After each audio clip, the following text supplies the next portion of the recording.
All right. We're just getting a few things set up for you guys here. It's the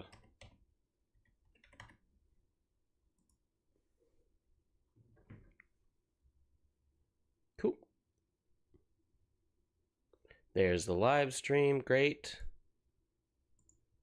There's Twitch for you guys. So that should be all set up. All right, I'm going to go ahead and open up Discord. And I'll connect this as well.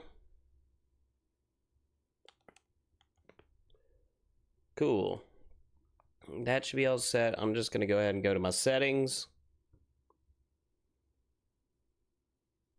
And we're going to do, let's see here. Where is it? App settings, connections, no. Devices, no.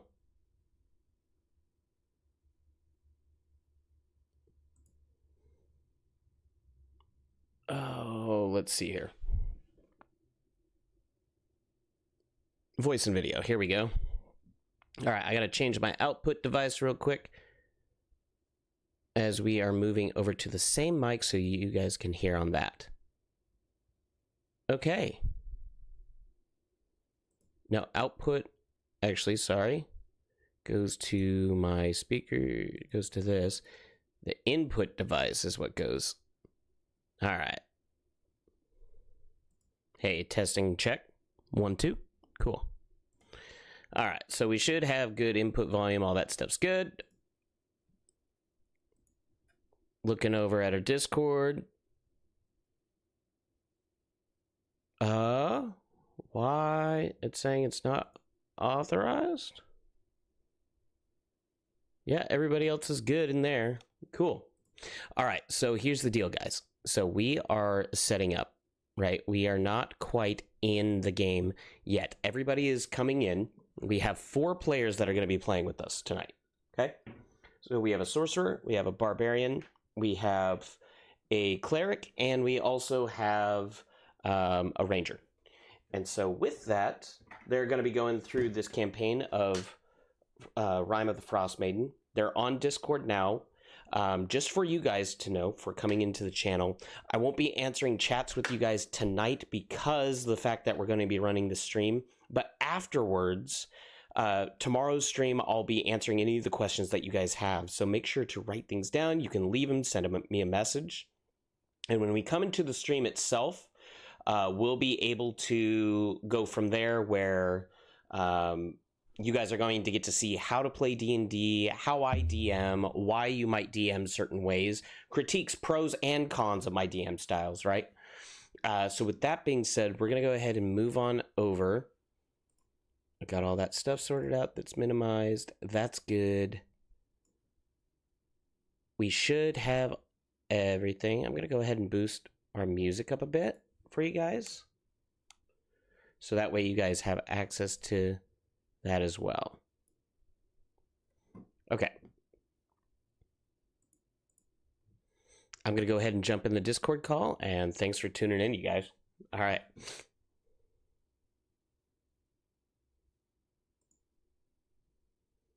What's going on, guys?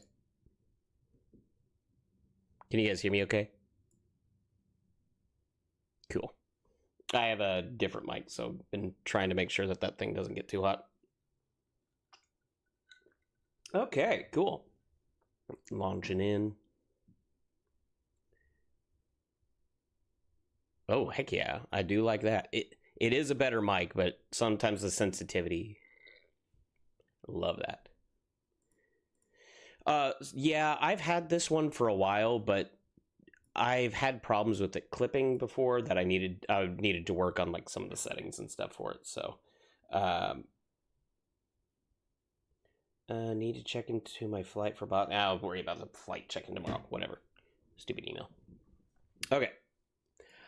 So yeah, so a little bit of a change. Having Igraine is now gone. Which that happens. Schedules, y'all know. Where we ended up last time.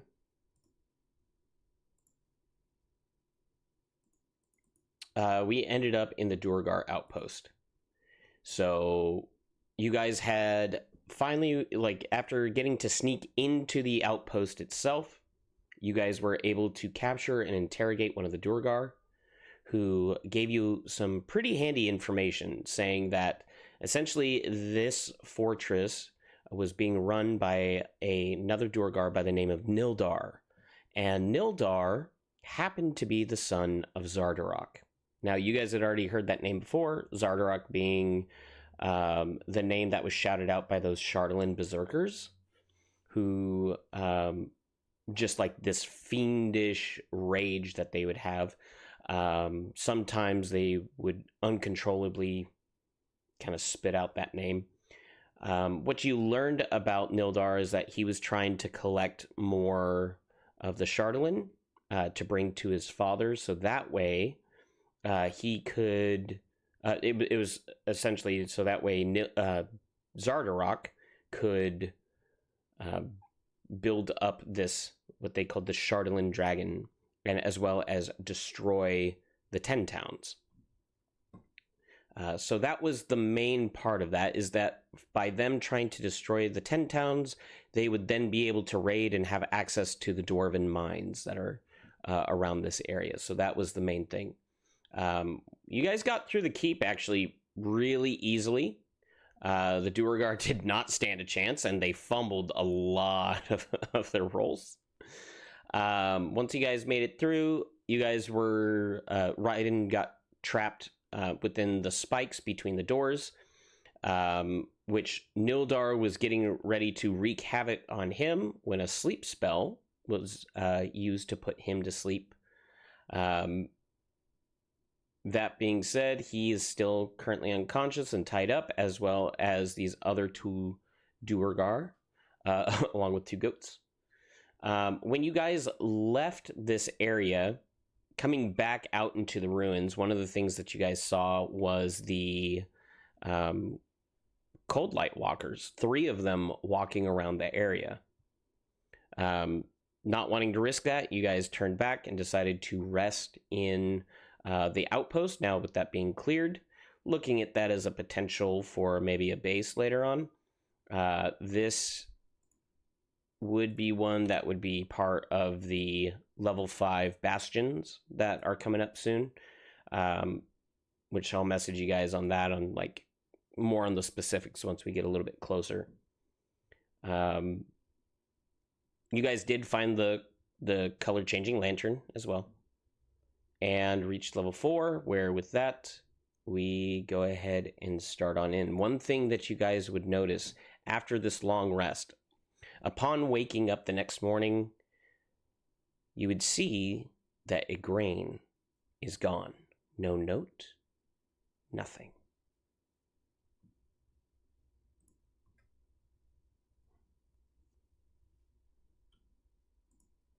Yeah.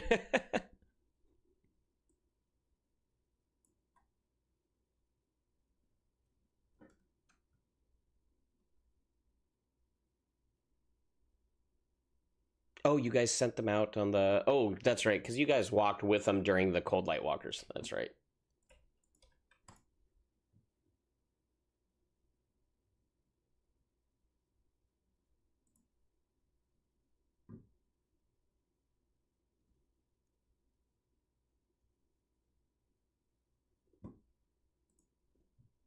So this would finish out. So you guys would wake up in the next morning. It'd be close to what would be dawn. So at this point, it'd be about 7 o'clock in the morning.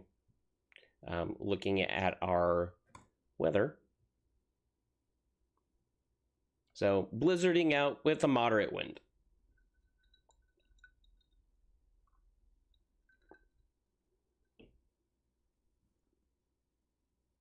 Yeah. Make sure API is also up too.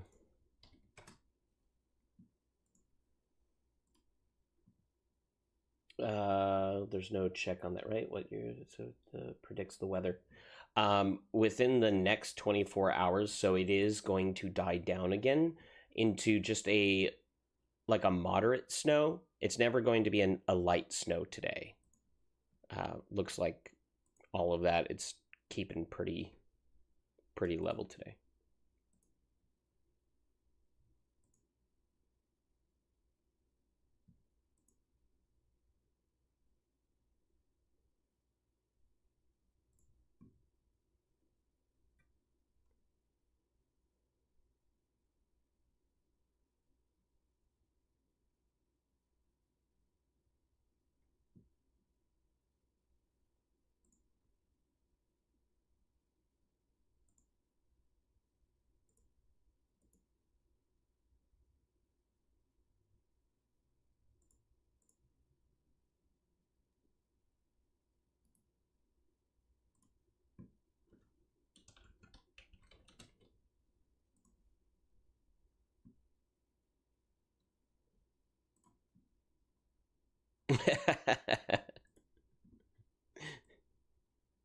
So matter of fact.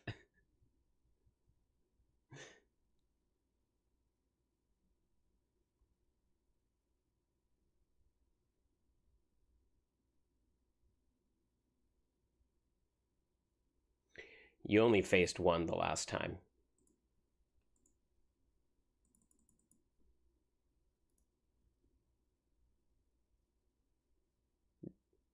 Because you guys were level 1, 2 at that point? Yeah.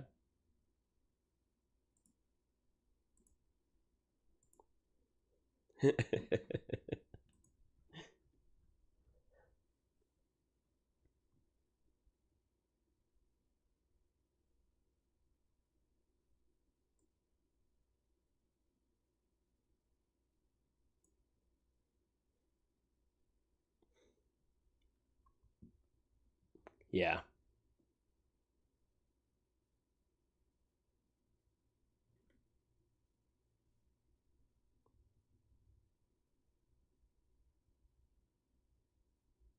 Yes.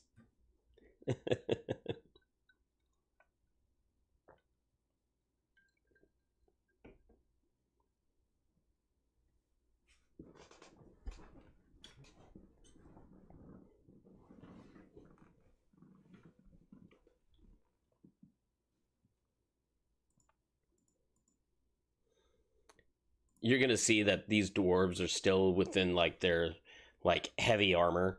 Um, Likely, probably going to get some sort of frostbite in the midst of that, unless they have some sort of clothing, some sort of fabric or cotton underneath. You can see the two of them just look at each other. You do have Nildar, who's just still out cold at this point.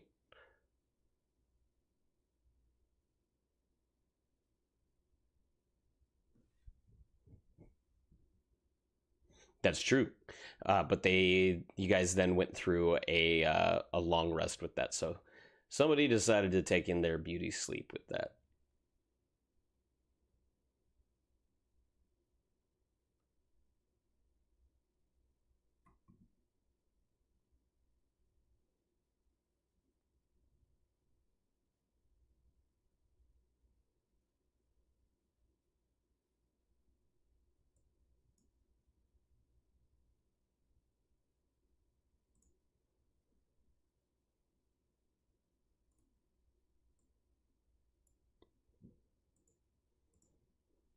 Yeah. So typically, looking around, you'd be able to see that that these guys would wear some sort of heavier winter clothing, that they would have cloaks and stuff to put on to cover over their armor when they went out. But within the fortress themselves, being deep within the actual walls of the rock, uh, they're actually pretty insulated.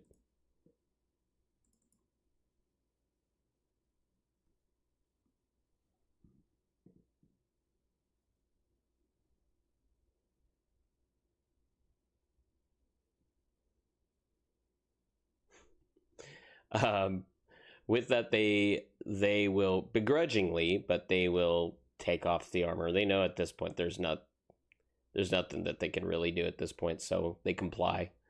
They take off their armor, putting on some warm winter boots. You would see these fur-lined cloaks and a hood that covers over both the top of their head and their face. Um,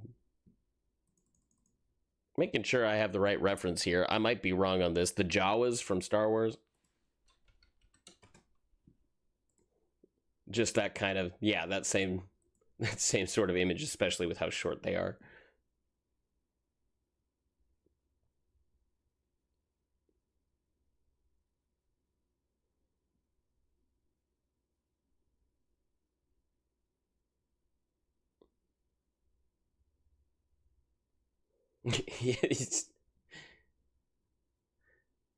All right, you start with the daily beating. There you go. With that, he would start to wake up. You can hear him kind of grumbling and looking around, wondering where he's at. He sees the cage, and everything starts to kind of click back in. He remembers trying to go after Raiden, throwing the trap, thinking he had the upper hand, into then falling asleep. I'm trying to remember. Did you end up casting that a second time on him? It was just the one time, right? Yeah. So it was at this point that, yeah, he just kind of starts to recall everything that had happened before, looking at the images back to forth, like he had the upper hand and now he's suddenly in a cage. Yeah, very much. He would turn to you guys. He'd say to, let me out of here. My father, just wait until my father hears of this.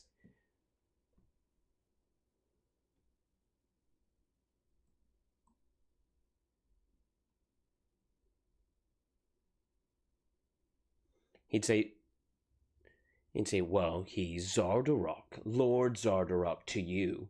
And he says that kind of like shaking his head at the, like, just kind of mockingly.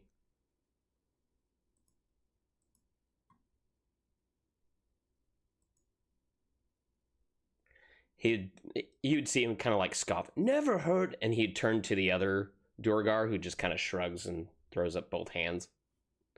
Uh, he'd say, well, he's the mightiest dwarf in all the land. You see, my father here is the one that's going to keep either you alive if you keep me alive, or he's going to kill you on the spot. So, be good little humans or whatever you are. And he looks over to the tall Goliaths and says, let me out of here and we can call this a draw.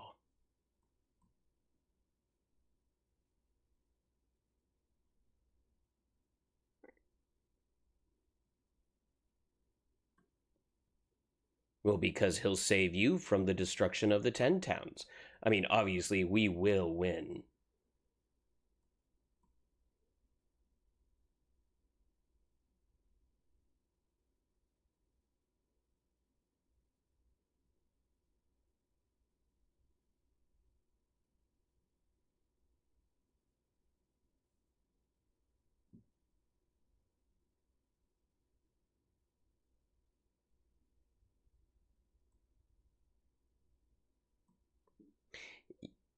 Yeah.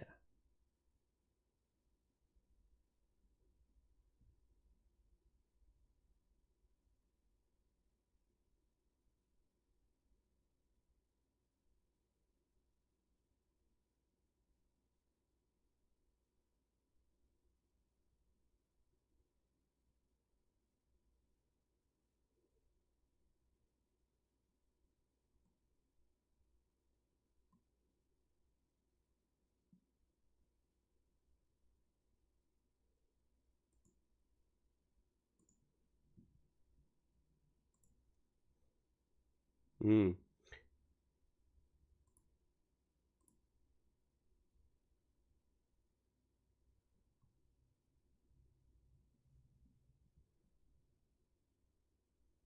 Go ahead and roll persuasion for me.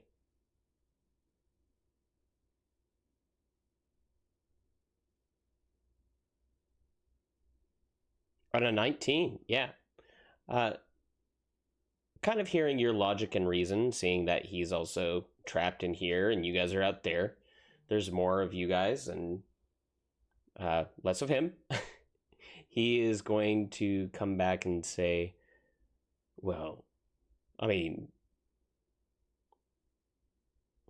uh, well, my father has a lot of gold, and I'm sure that he would be more than willing to part with some of that for his precious son.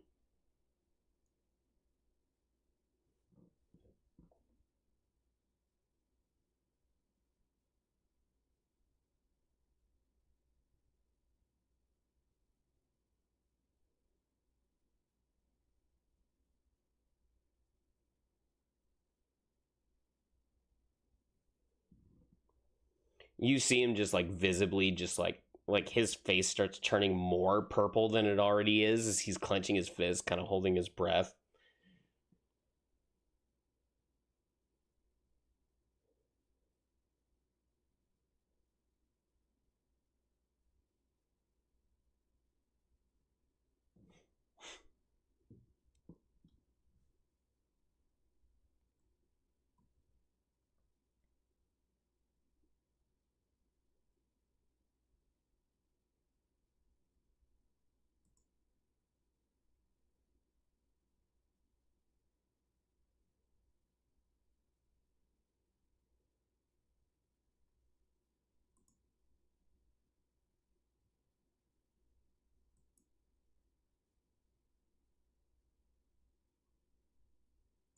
Mm-hmm. um with that,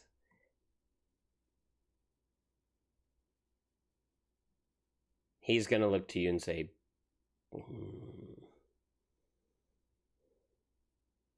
I don't like you, but the one thing I like worse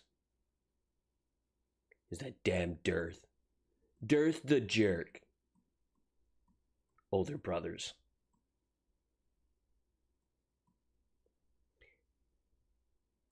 Always the favorite. Always the one that's the daddy's favorite because he was the first. He was the one that mama loved. All right, fine. I'll help you out. He says, first, you need to get to East Haven.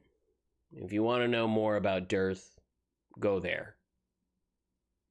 You'll find much more information on him and his dealings. Honestly, since he went out that way and I took over the outpost here, he and I haven't really been in much contact, besides when Dad decides to send plans to us.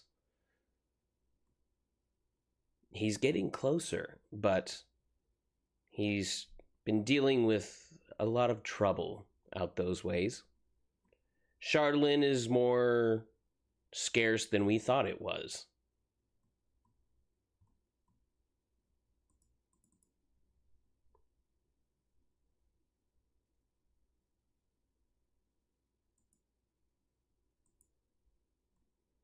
Maybe for the amount you guys need, but for his plans, we need a lot more.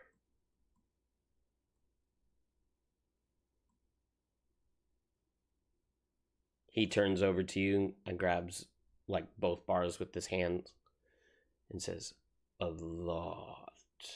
And then just kind of like stares you in and nods you down. Like, yeah, like a lot. Which is like, yeah, 100%.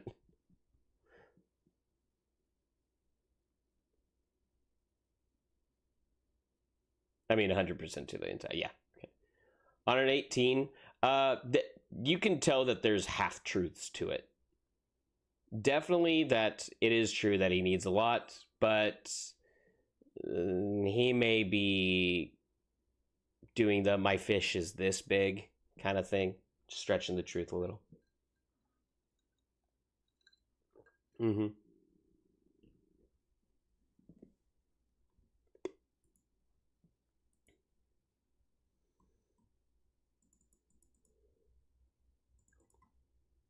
Durst's been dealing with many of the trades out there. He should be more known than me. I've mostly just been holding up this outpost while Dad was gone.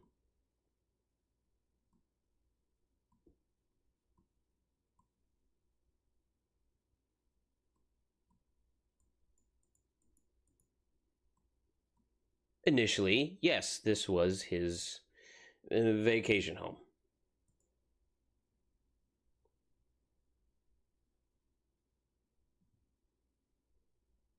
We hail from the Underdark, but when the Chardlin was found, my father had a grand scheme.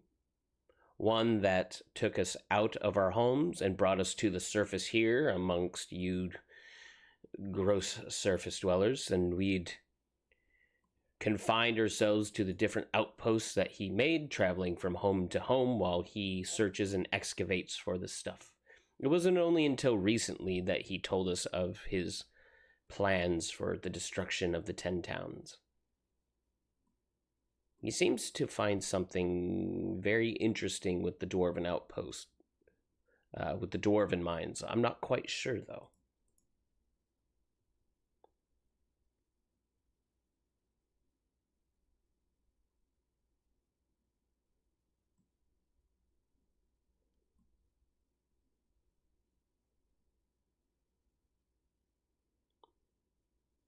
Because we need the fuel.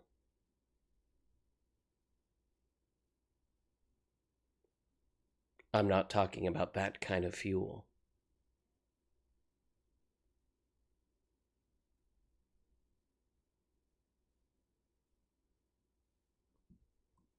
Ah, the old lores. Sure.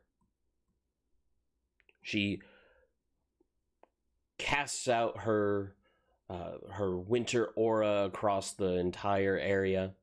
That she leaves it a perpetual winter. That she defends it um, with her mighty godlike powers, but nobody has seen such a thing. Rumors said that she would fly around on a bird, but we haven't seen anything like that either. Frankly, I think it's just children's stories.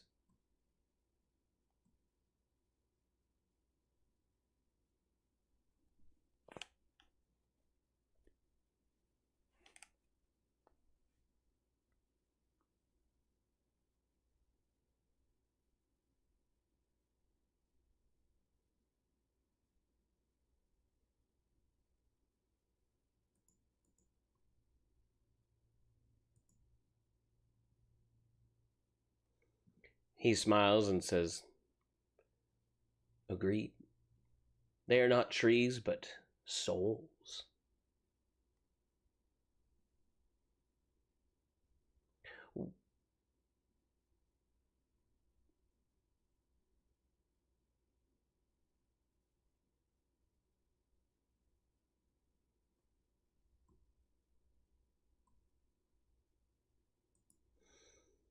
You've experienced these Shardlin berserkers, so you've mentioned. How did they seem when you met them? Mm-hmm. And where do you think their minds went? What did they happen to be carrying?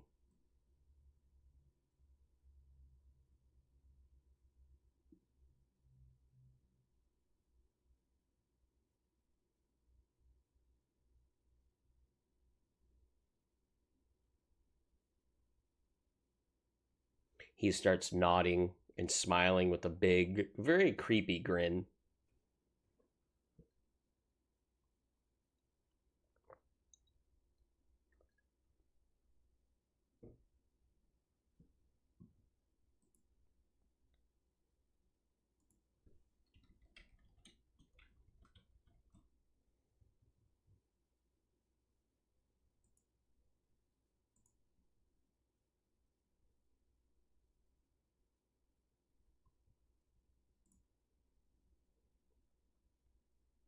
Yeah, so let me go ahead and pull up the.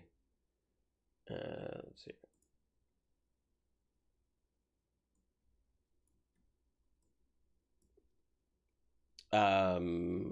That's not the one that I'm looking at.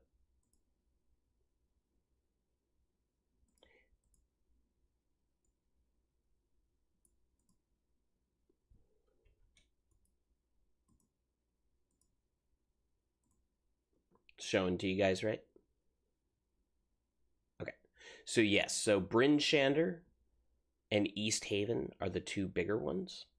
Bremen being, even though Bremen is bigger than Targos, they're still both pretty small. Caer Konig is fairly decently sized. Caer Dineval is smaller. Tourmaline also being another, like both Lonelywood and Tourmaline being smaller. So your biggest ones really are East Haven and Bryn, I believe. I'll double check that for you guys on that.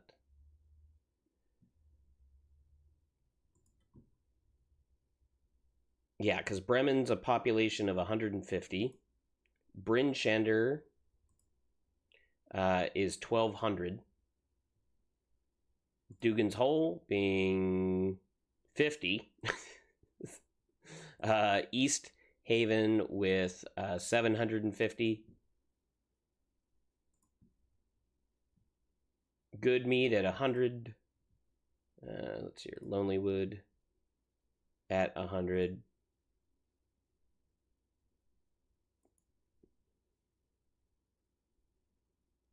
Yeah, sorry, and I was mistaken. Targos was actually bigger.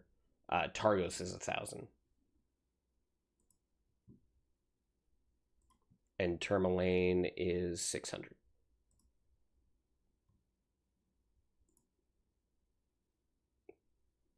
Caer Dineval being in that middle range again of like the 100 or so.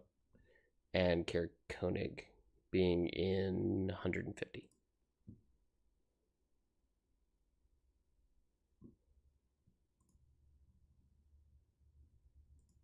Yeah.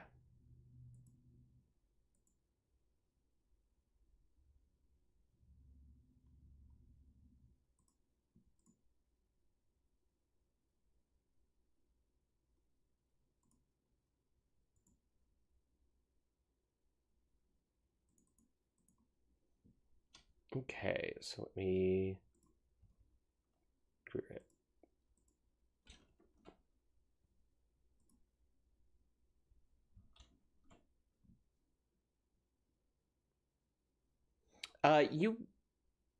Yeah, you guys definitely have rope.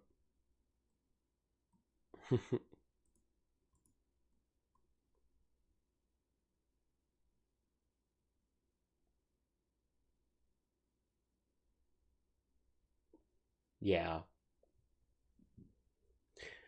So with enough rope, you guys would be able to tie the three of them together. It would be kind of like a lead line where they'd be kind of one next to the other, following across. Guys going. So you guys are headed down to Caer Konig? Cool.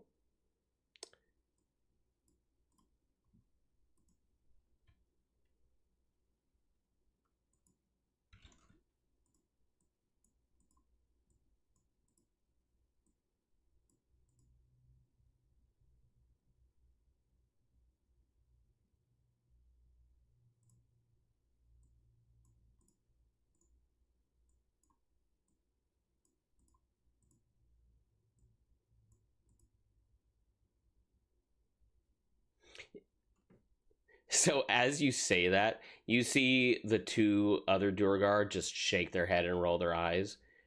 And Nildar goes, "It was a nice accessory. Go into the room. You live in that outpost without all that color in there."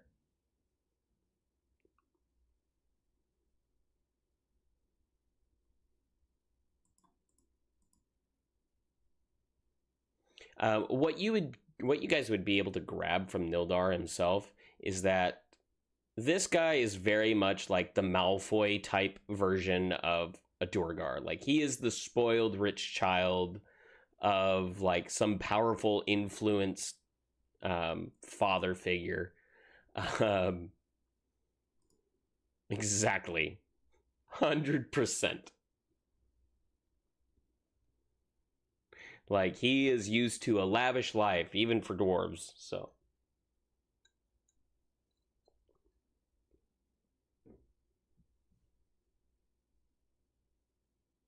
Mm-hmm.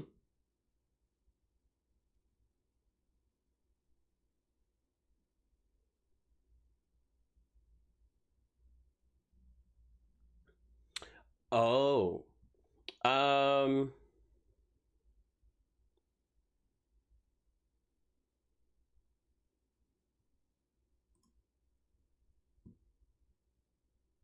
I'm trying to remember if I don't believe it was an item. I believe it was an actual.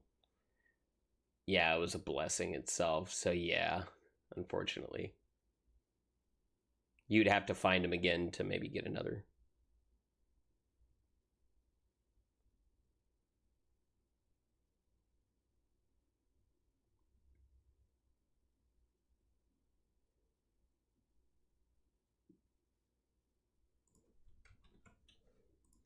Yeah.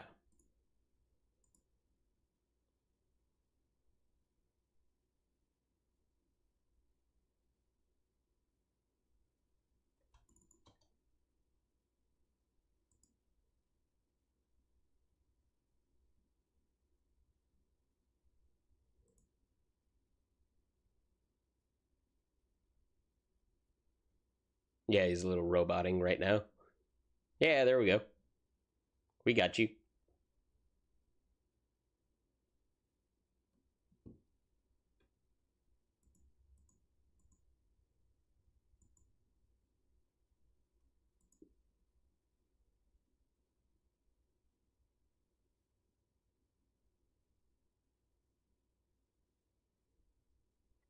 So you guys. Okay. Okay. Yeah. Give me that roll with the disadvantage.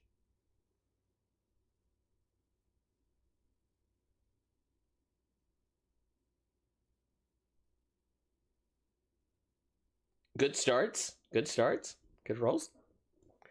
Um, you would see that Bell begins to walk forward, and as he steps into the snow, his foot stumbles onto one of the buried pieces of the rubble, and you can hear the clink, and then he falls into the snow, leaving kind of like a bell-sized snow angel, um, along with like the rubble from this thing. The whole thing crumbles down, leaving just an open, exposed area. And immediately, the cold light walker turns towards the noise of the sound.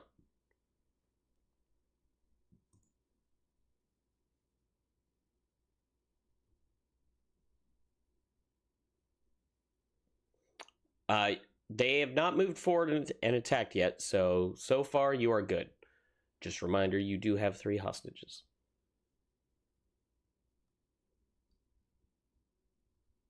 Yeah.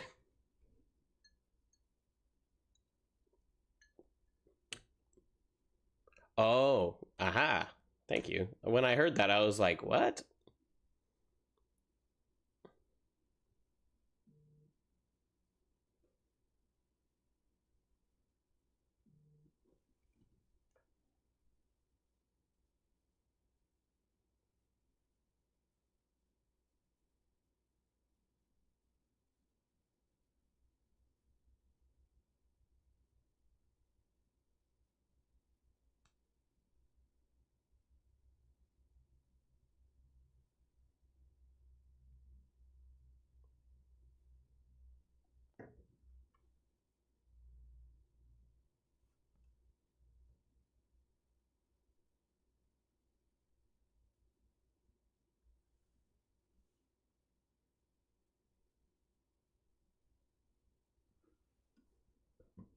Yeah, go ahead and give me a stealth check.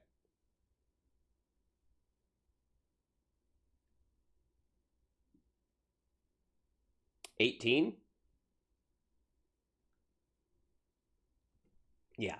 So you are able to kind of use the blending of the snow um, to kind of hide your presence as the blizzard is coming down. The cold light walkers are going to move up in that direction slightly, but it doesn't seem as though they are like full on pouncing.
Yes.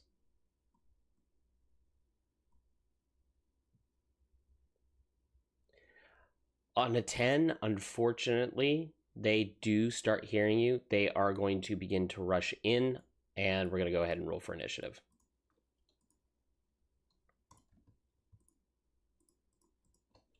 And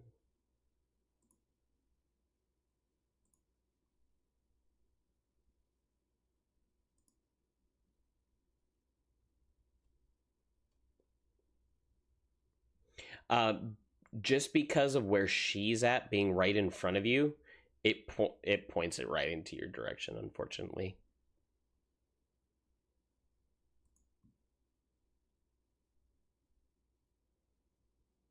All right, so we have Belle, we have Ryden, we have Andrew, and we're just waiting on. We just need. Oh, Anson. Sorry. Yeah. So I saw the roll, but for some reason it didn't add your token. I don't know if you clicked it when you rolled, but all good because we do this and that. There we go.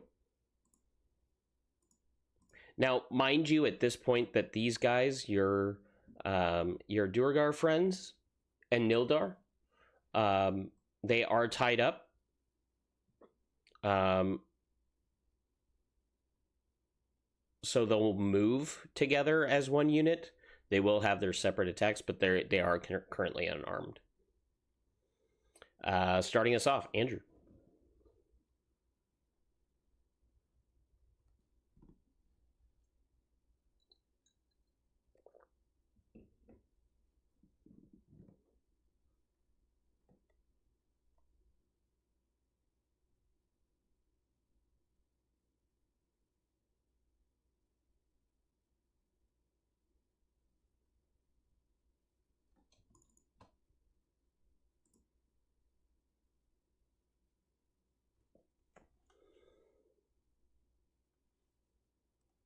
Okay, and it's let's see here, 15.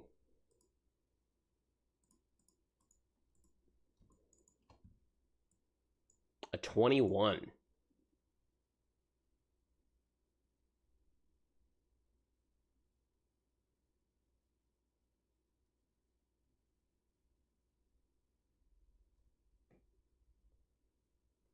That is correct, yeah. So I guess to help that in the future, what we can do is that if you're thinking that it might uh, if you're thinking it might fail, you can clarify that if it does. Yeah, that's true. We can just do the reroll. I'll just use these as like for other saves and stuff like that. Yeah. Okay. Wisdom. A nat 1. Nice.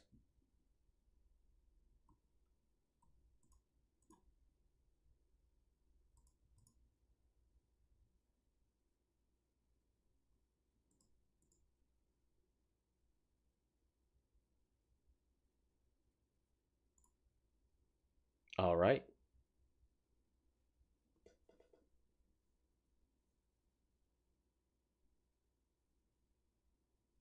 Okay.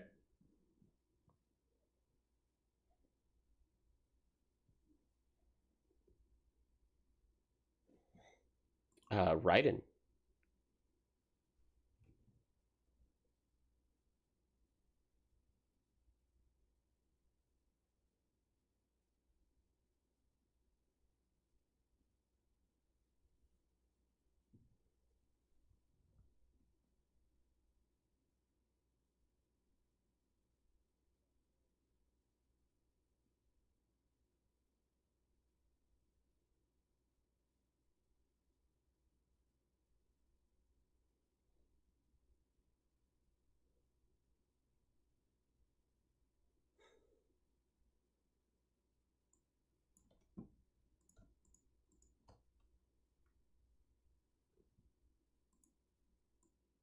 It's a strength. Okay. On a 13.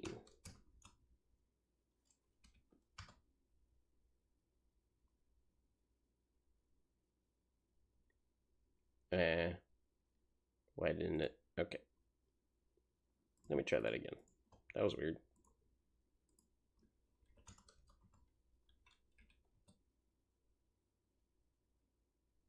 Okay, it's not liking that. I'll just do it individually. Okay, so for this one here, it's a 16. For Nildar,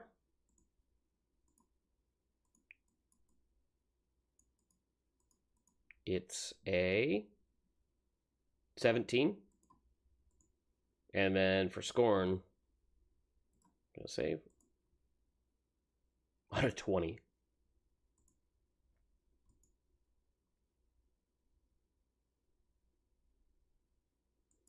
Still difficult terrain, yeah.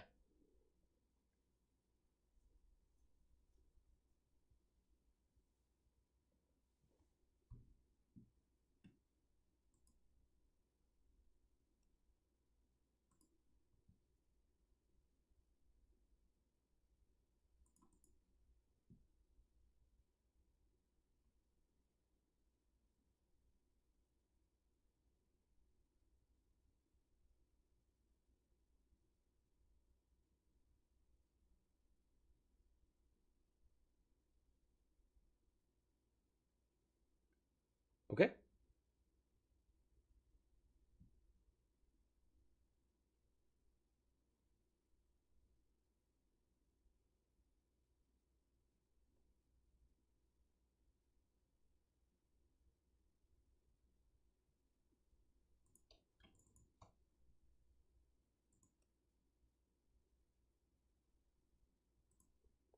All right.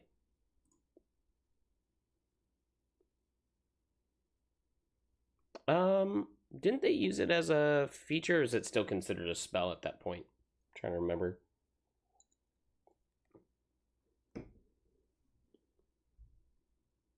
Yeah, you're right. Yeah, that's correct. All right. Moving on to Earthhild. This guy here. One of the things that you're going to see him do is he's going to go ahead and cast his Enlarge. So as he's increasing in size, he's also going to try and break the rope as he's doing so. This is going to give him advantage on this for be a strength check. Strength check.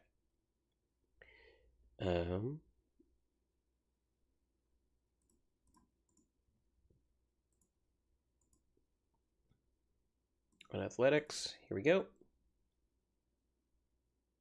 So it's the advantage, so it's 20. With a 20, he would break out of the rope. And seeing that, you're going to see him go up 10, 15, 20, 25, and 30. He's going to start running off. Ooh, that is true because of the... So that would be 5, 10, 15 is about all he'd get. To Bell.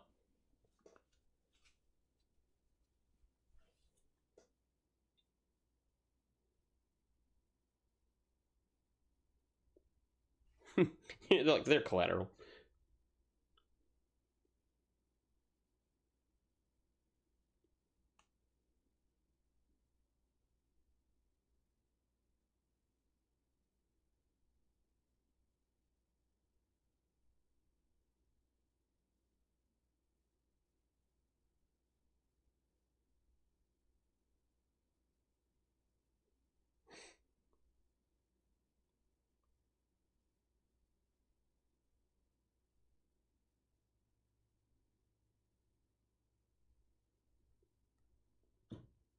Okay.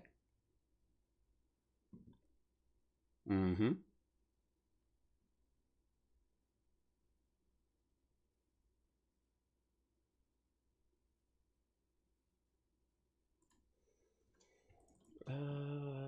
Let's see here. On 12.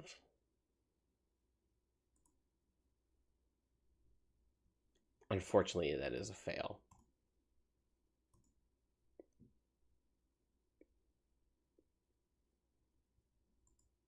Yeah, yeah.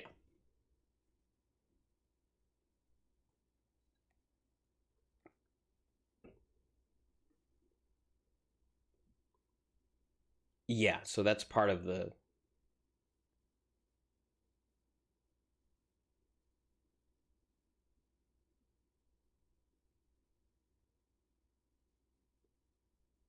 Correct, yeah.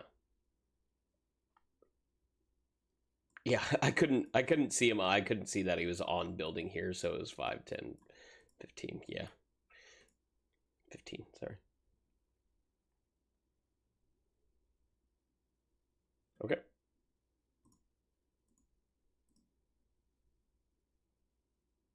And if I remember correctly from what we discussed last time, that's a strength save on your point, and then he gets a strength. Yeah. What was that?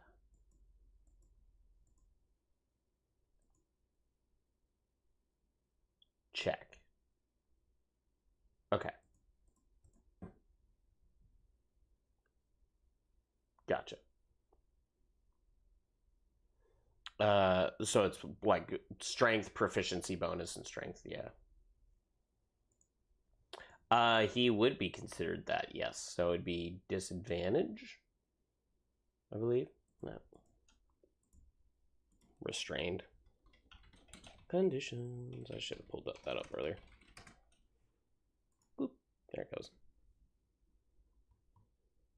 All right. On restrained.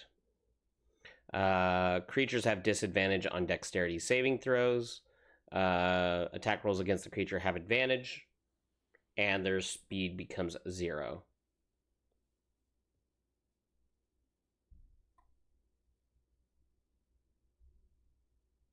Correct.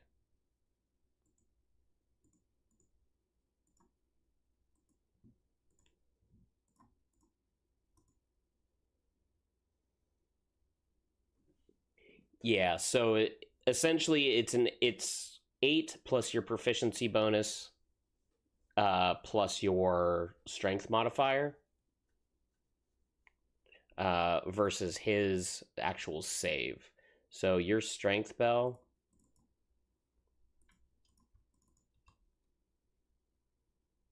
So yeah.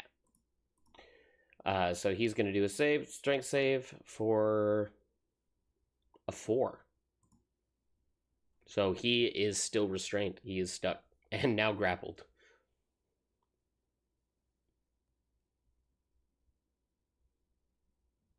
Okay.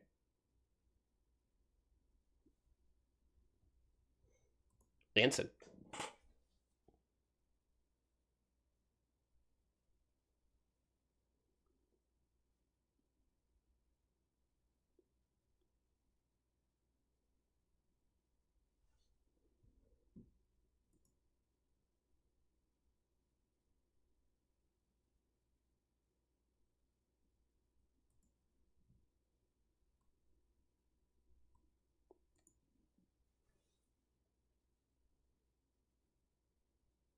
Yeah.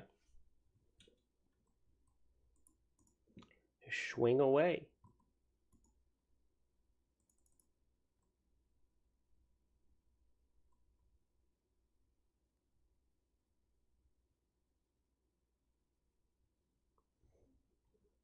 On a 20, yeah, that definitely hits.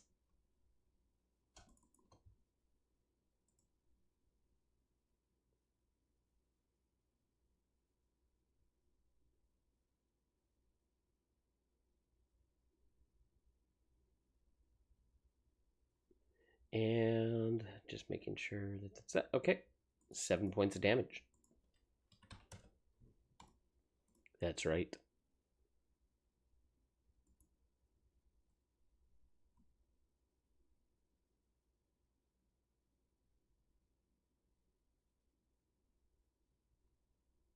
That was movement, bonus action, and your action. I believe that's it.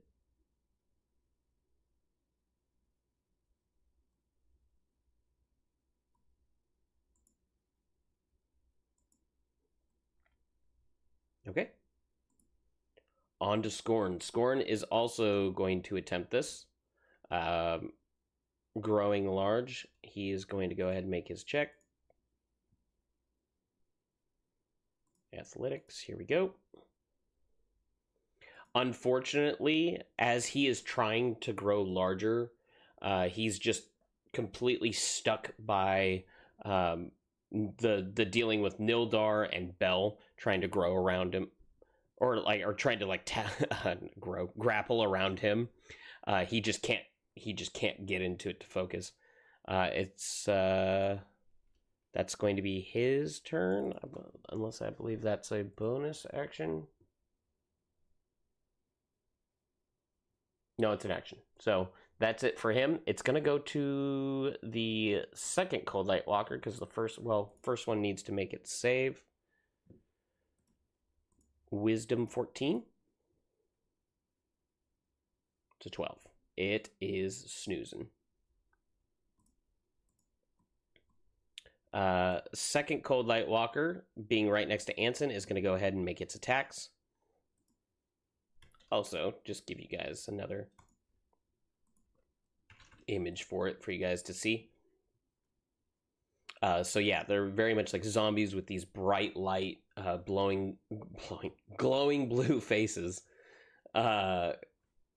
He's gonna go ahead and use his multi-attack,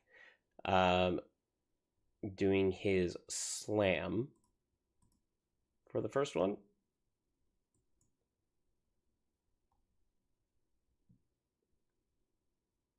On a nat 1,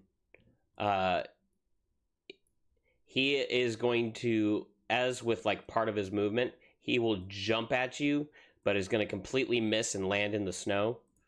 He is then going to turn, and he is going to use the rest of his movement to stand up and try to slam again.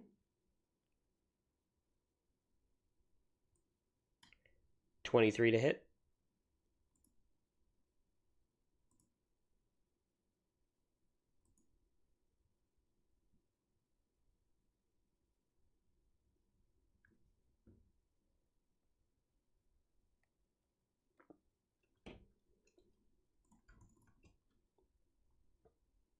Okay. Which, for you, your features and traits, stones, endurance. Let's hear. Of reduction, correct?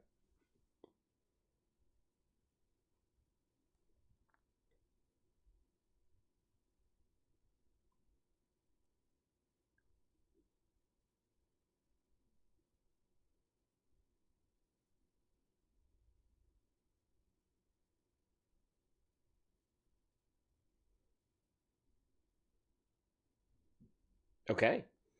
So 6 points of bludgeoning, 7 points of cold, for a total of 13 points of damage.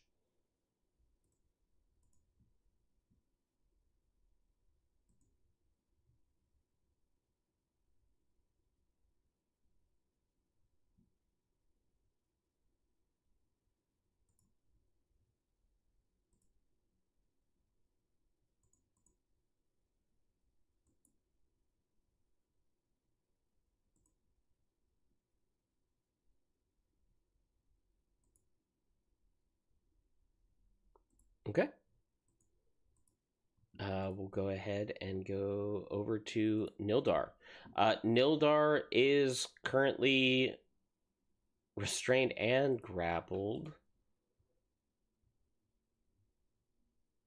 I don't believe he has... Let's see here.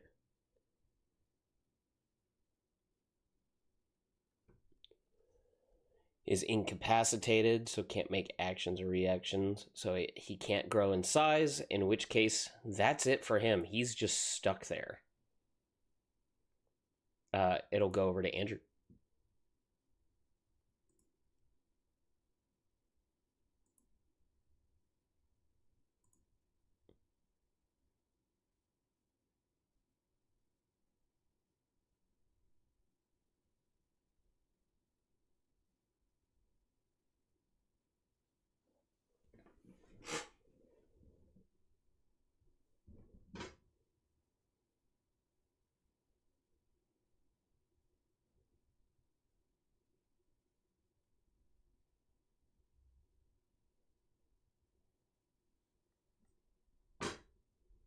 Lightning. Okay.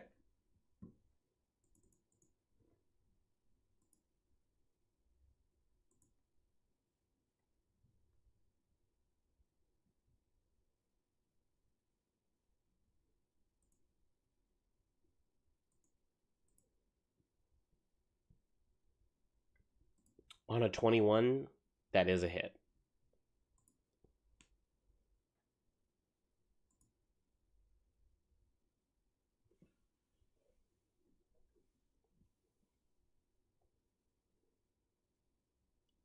Okay.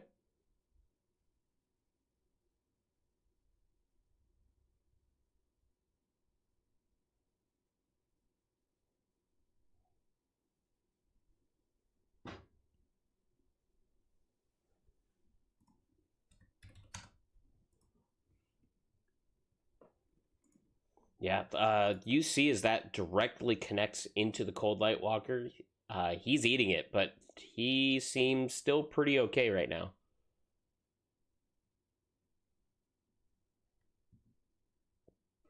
Coming over to Raiden.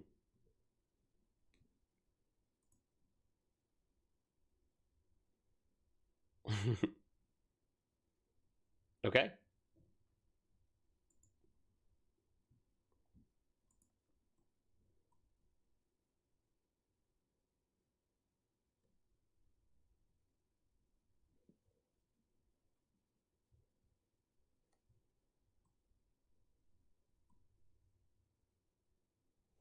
You could go ahead and make the attack. Yeah.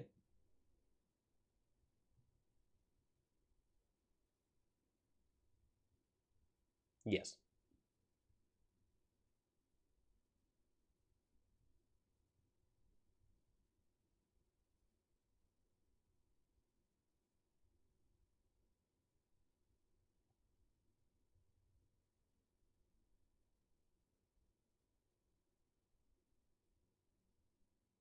Yeah. Okay.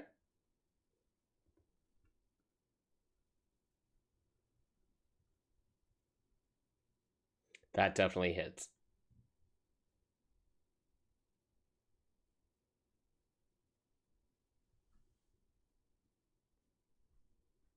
Okay.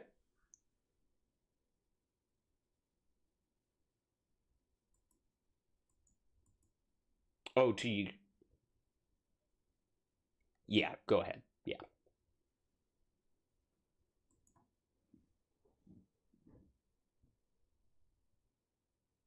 So 17 and 5, so we're looking at 22 points of damage.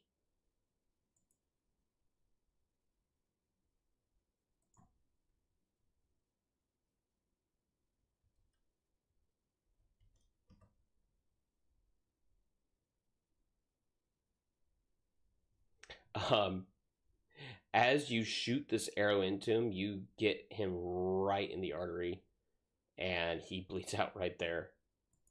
He's done.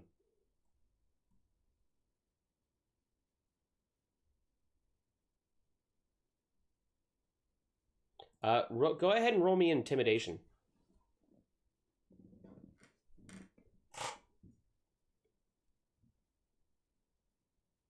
on an 18. Okay.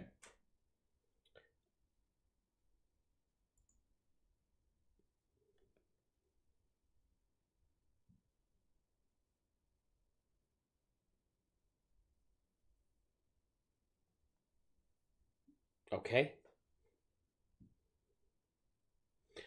Walking over the body of his ally, Scorn sees that, and he is visibly shaking in his boots. It will go to Bell.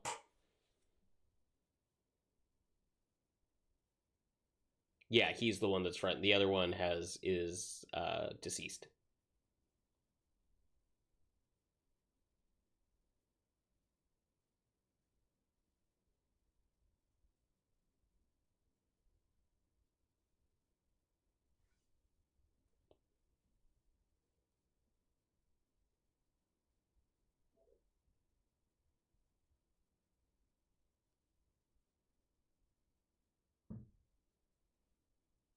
Okay.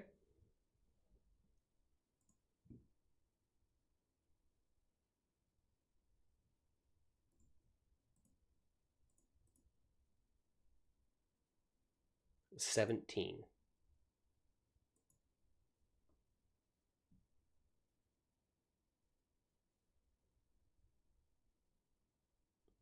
Okay. Anson.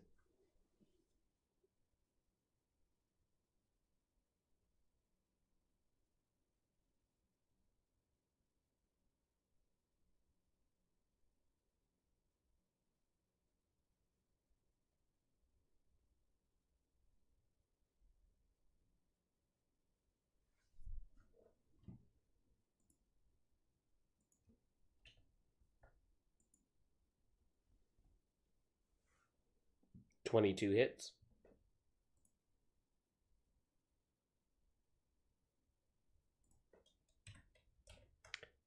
12 points of damage. It's great.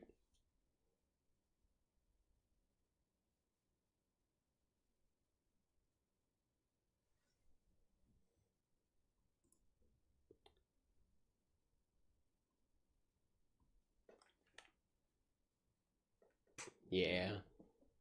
Um,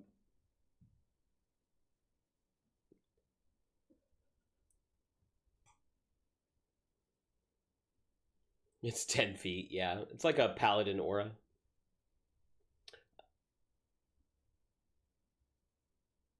Exactly. Um, Groot. Scorn is visibly shaking. He is going to go ahead and turn invisible, and he's going to try and cut his rope. Let's see.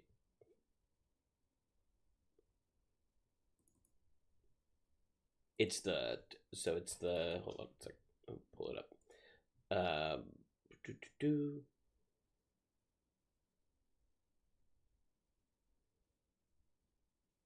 Oh, it is until it attacks. Sorry, that's right. So he will. Yeah, he's gonna try and cut the rope first. By like trying to chew through the thing because he doesn't have any weapons.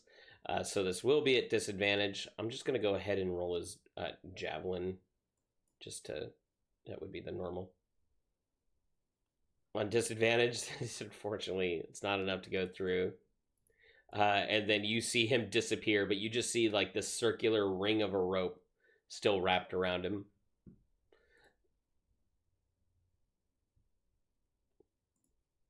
Going into our next Cold Light Walker is going to go ahead and swing at Anson. Multi-attack. We're doing a slam. That's a miss for the first one. The second one. Another nat 1. What?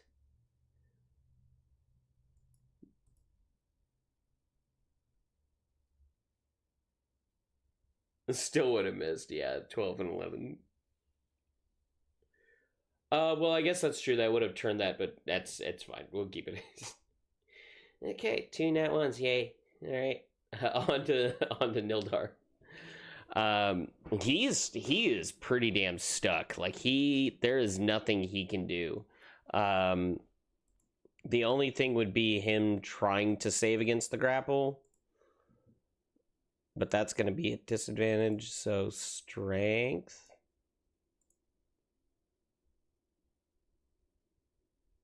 Oh, so it's check, not. It's a check to get out. Gotcha. Because it becomes an action rather than more like a reactive. Got it. Okay. So on disadvantage, it's a 5. He's stuck. It goes over to Andrew.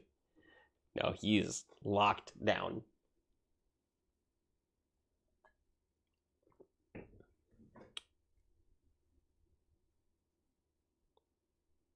Yes.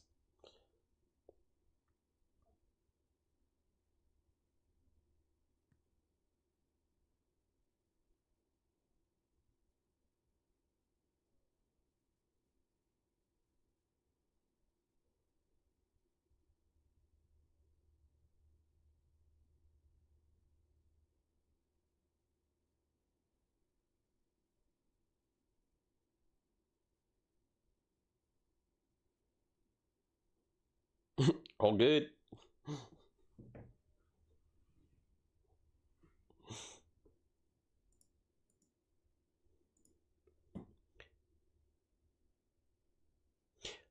Well, he tried to break out, but right now he's just invisible with a rope wrapped around him. He couldn't get out.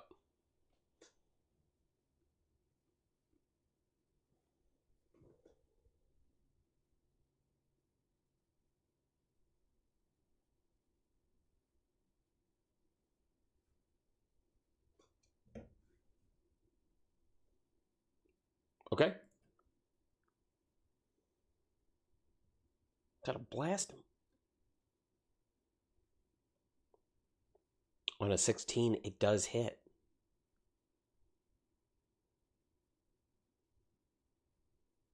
Dang on that damage. Yeah.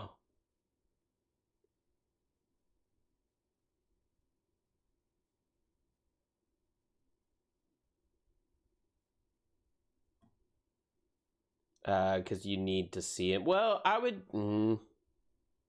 You can see the rope, so therefore you'd know he was there. You know what? Give me a perception check. Okay.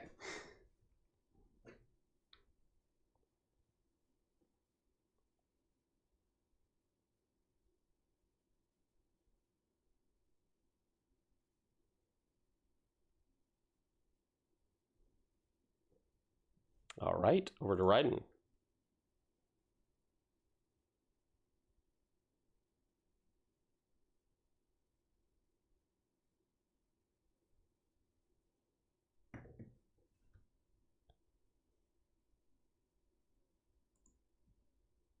Mm-hmm.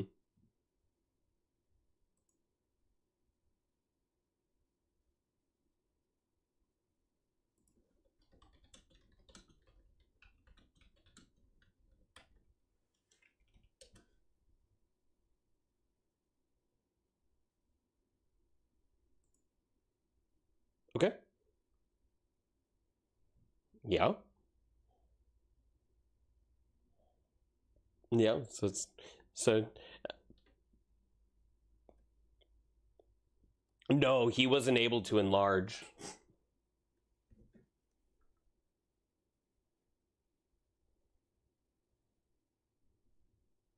Um, it'd still be a grapple.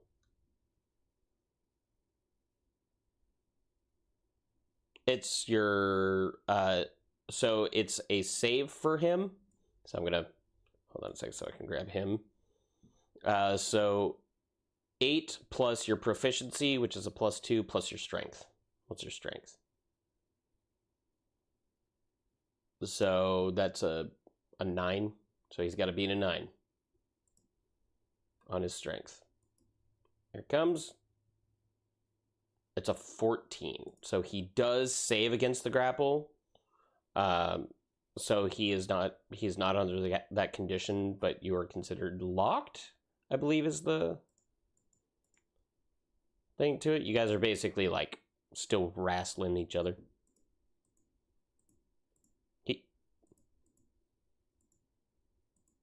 Yeah.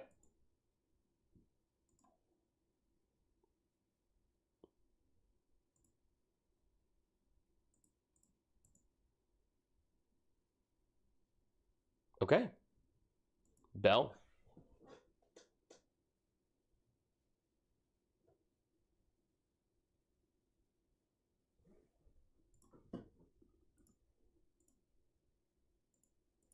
Dexterity. He gets a 10. 6 points of damage. All right.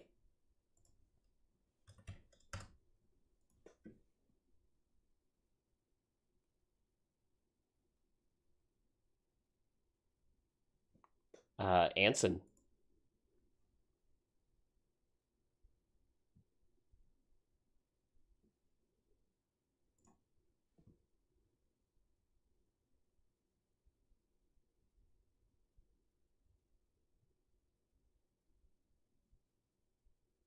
Okay.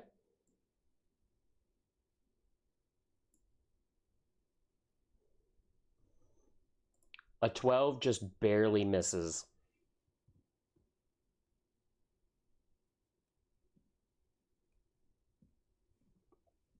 All right. Over to Scorn. He being marked and trying to lock against you.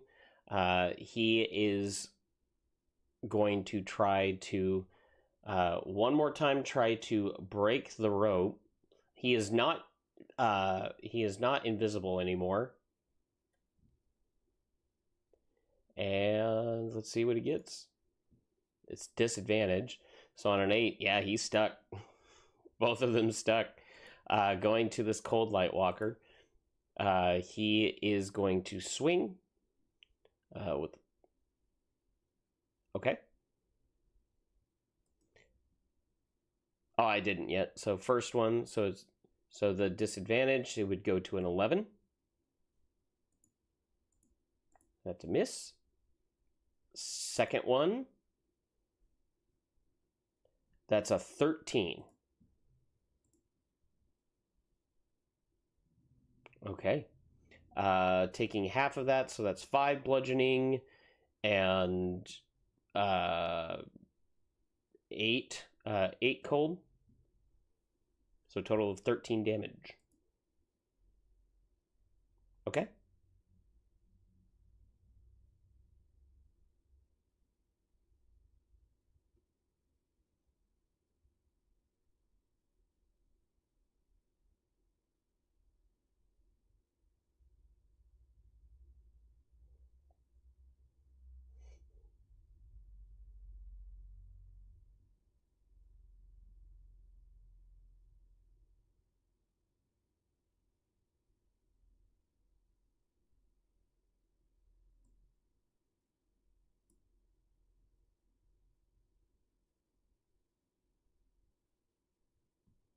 $11 points reduced. So with that, you only take 2 points of damage.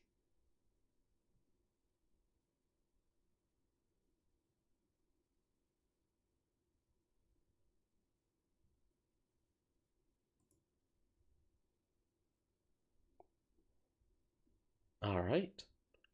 Going over to Nildar, who is stuck.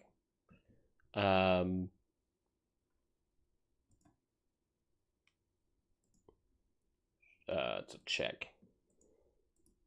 Checkity check, check, check. Athletics. At disadvantage. A 19. So with that, he would be able to break out of Bell's grapple. And then he is... I believe, though, is that an action for them to break out? I think so, yeah. So that's it for him. He still has no movement. He's like, I'm free! Oh. Over to Andrew.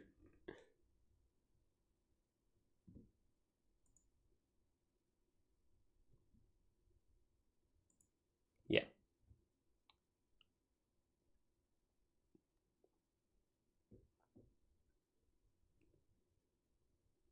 At the Cold Light Walker, okay. A 19 does hit. 8 radiant damage. All that, he is barely standing. Yeah.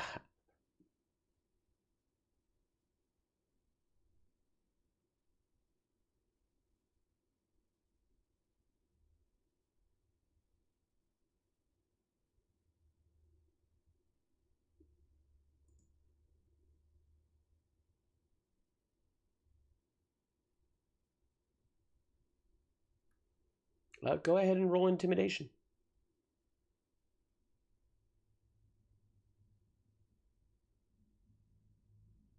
Okay. We'll go to Raiden.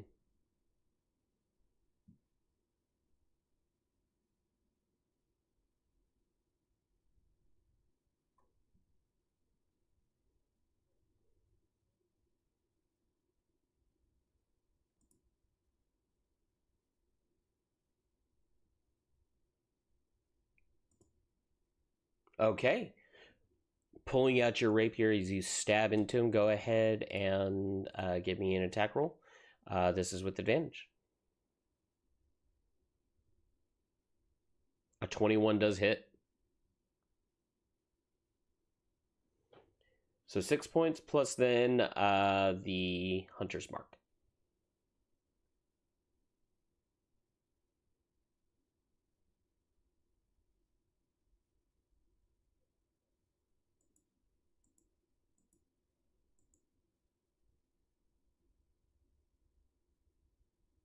I believe it's a d6. Yeah. Nice. For 12 points of damage. Serious damage. I mean, it's like butter sliding your rapier to him. He's definitely hurting. He's not doing so hot. Especially with Andrew's previous intimidation. This guy is scared for his life. Anything else? He's literally stuck there not moving, and he's like, stay still. Stabs him with a rapier. Goes to Bell.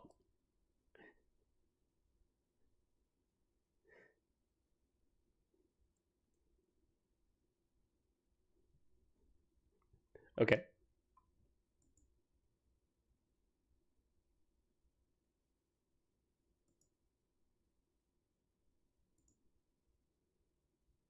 Okay. Go ahead and let's see. Let's hear. It's the save. It's the save for me on strength. He gets 21.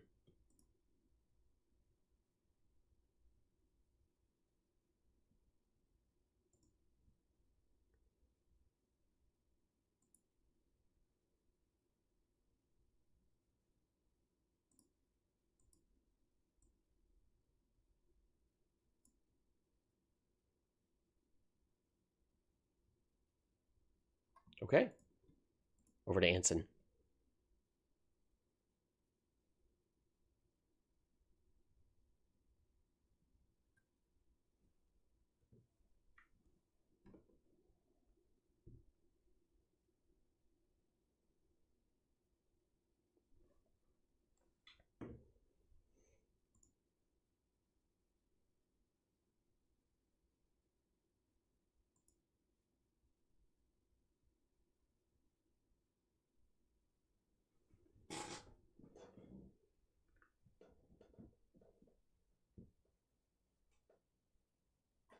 Yeah. Unfortunately.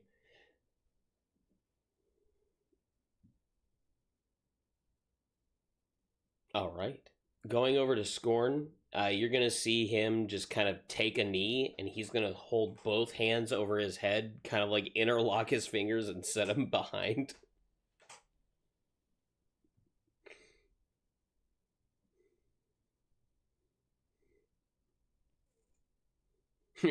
and stick.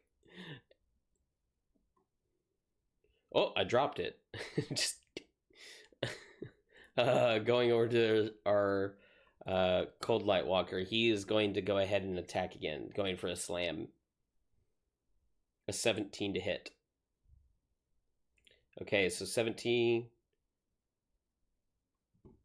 Okay. So I need to click and slam.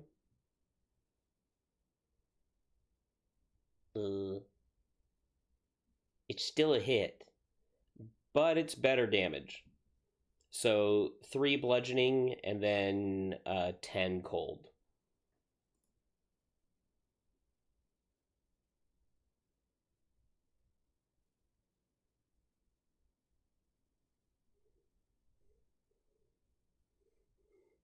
You guys are sitting here like playing like Whack-A-Dwarf over here, and she's just getting mauled by the Cold Light Walker over here in the corner.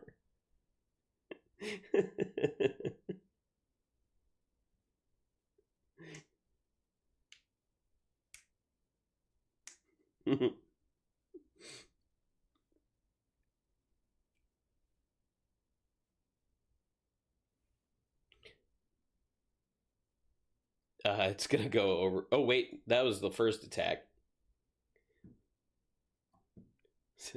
Second attack coming in an 11. Wow.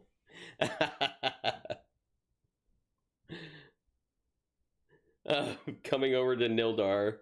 Uh, did he? I'm trying to remember if he actually failed that grapple or not.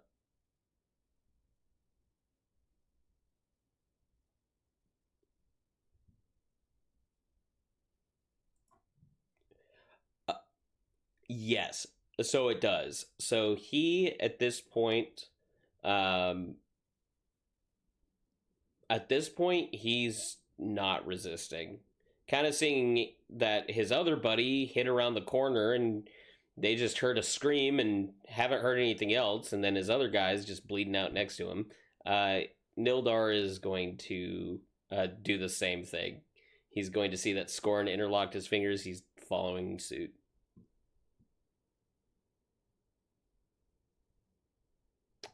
It'll then go to Andrew.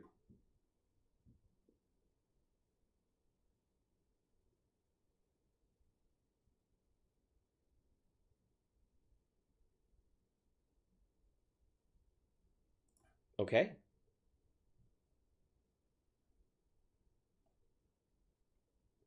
A 24 hits. How would you like to do it?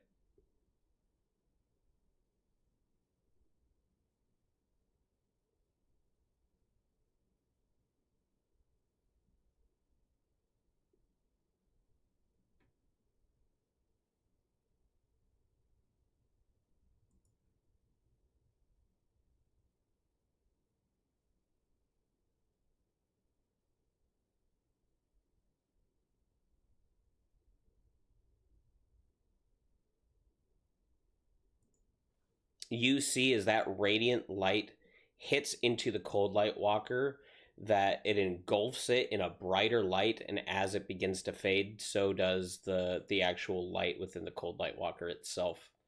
Now just a corpse. Let's see here. Don't have to worry about that, and that's it. That one is out.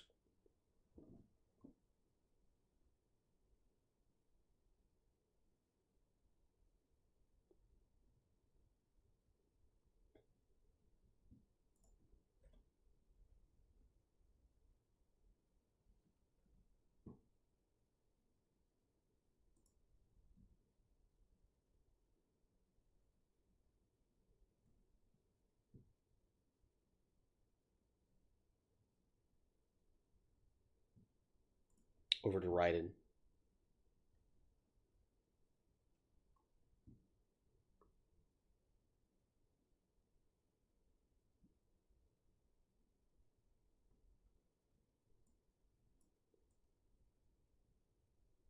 Okay.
Yeah, I believe so.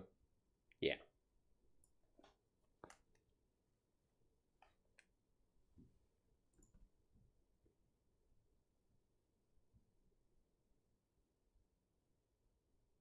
Why did it roll null?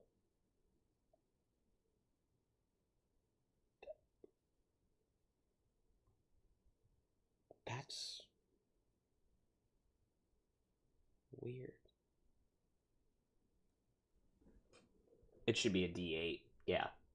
So it's a D8 plus 1 plus 3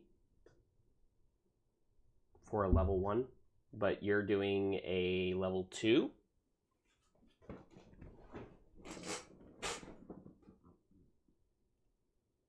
Oh, that's right, on Healing Word and Cure Wounds. Okay.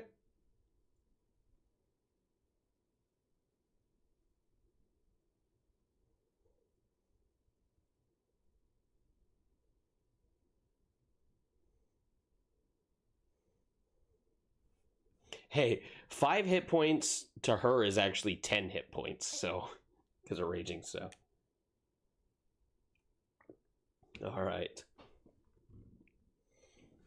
So we're still in the initiative because this thing is currently still sleeping. I'll move over to Bell.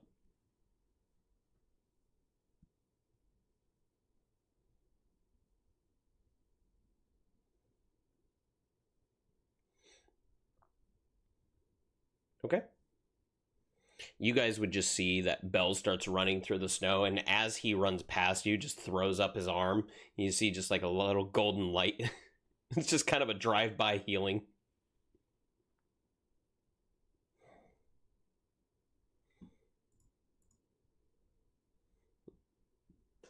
Okay.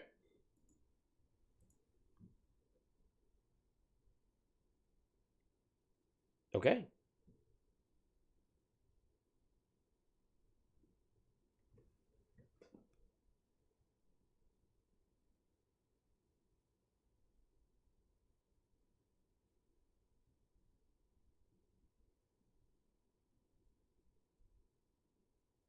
Okay.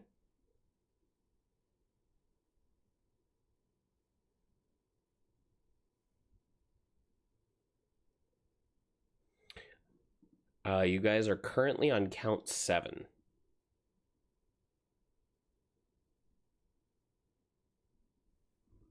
Yeah, count 7 on Bell.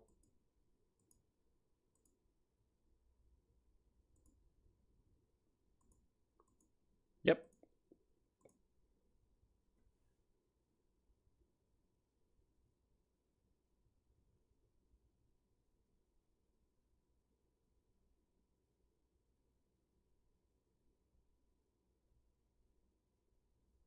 Yeah, it's 10 rounds.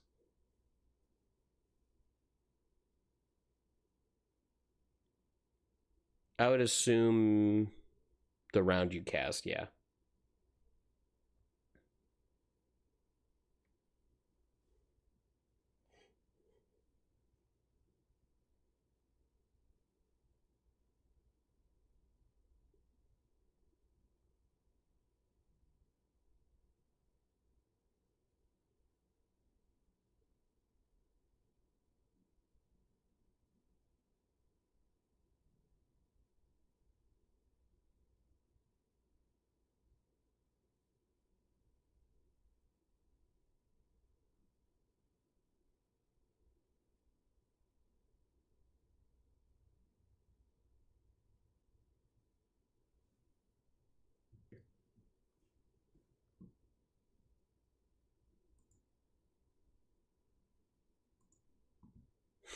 She's like,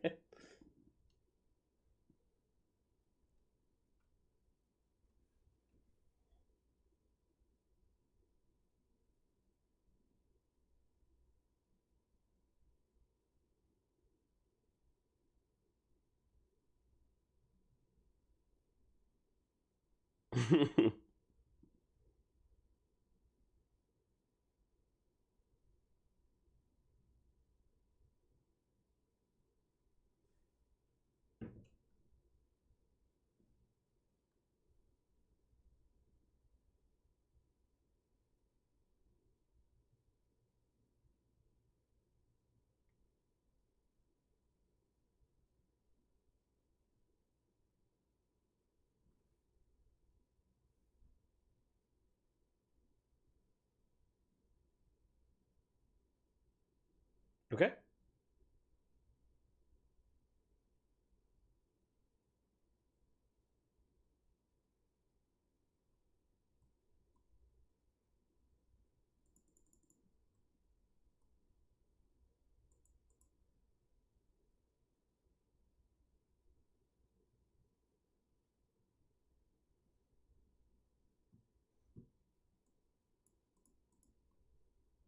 Scorn is just going to follow with.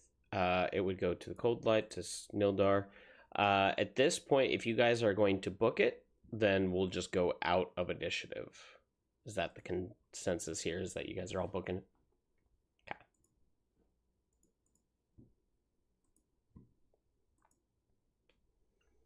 So as you guys begin running, you start to hear. If I could go ahead and give you guys perception checks. Excuse me, hiccups. My gosh.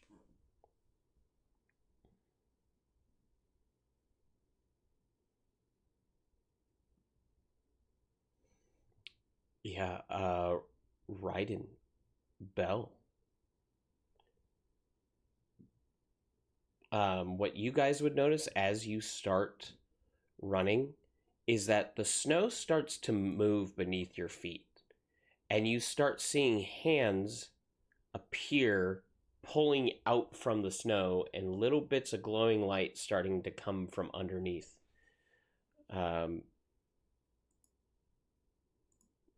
So like this one here, you guys should now be able to see.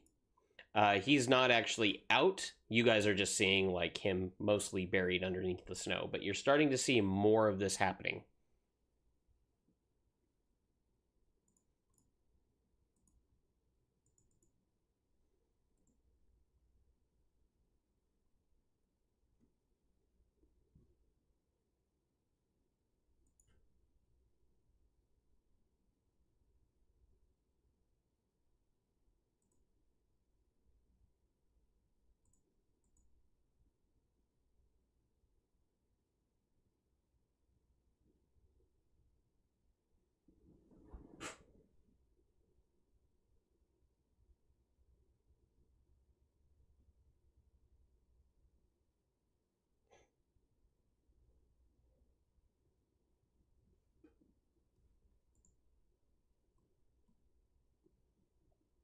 Okay.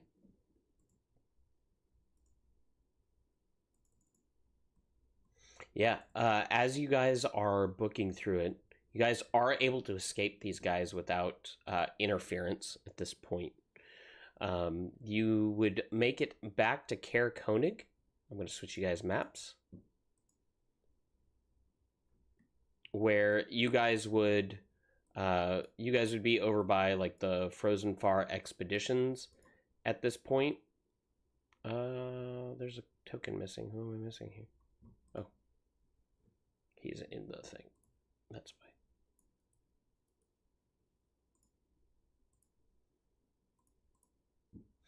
fine.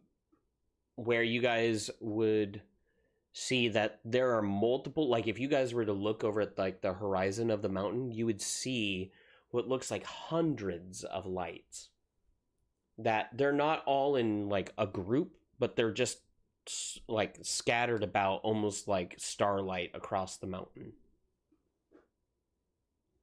As this happens, one thing that you guys would see is that all of the town members begin running into their homes, and you see the lights all get blown out.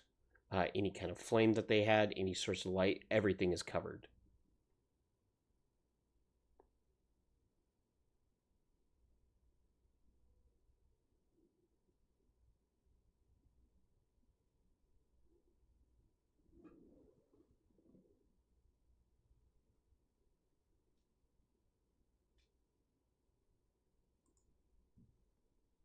Yeah, these guys were food.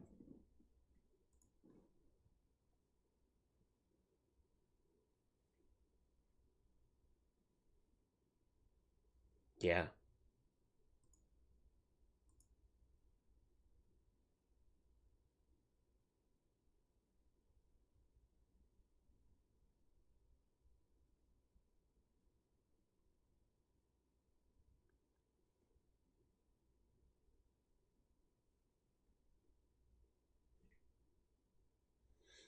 So you're going into the Frozen Far? Okay. All right, headed into the Frozen Far expeditions. One moment while I pull this up.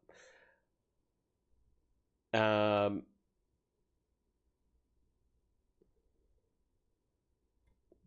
You guys would run into a tennis swift. This was the human that was running the shop seller.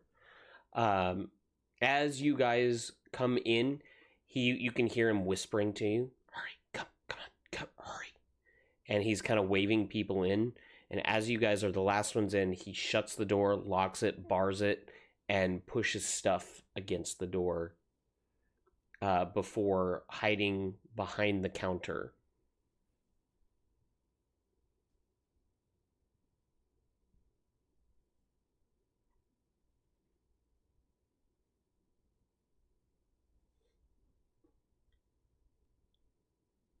Um, Atinus would he would kind of look to you in a bit of confusion and kind of like in the like you're in a panic, so you're not really thinking logically that other people might not understand, and he's just kind of giving you this look like, are you crazy?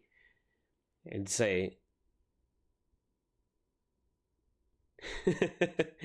he, he kind of like looks at your robes and like nods, and he would say,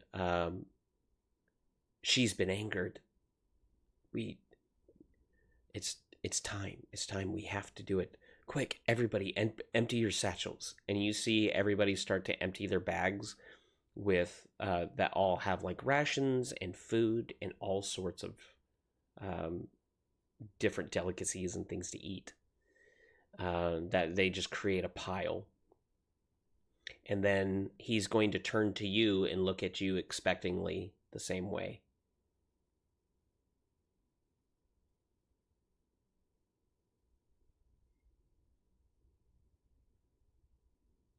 Okay?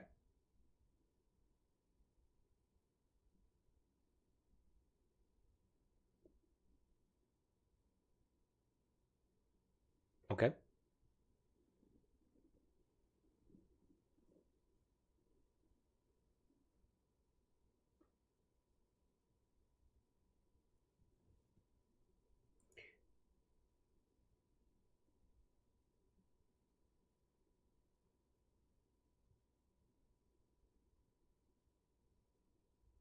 Just barely. But yes.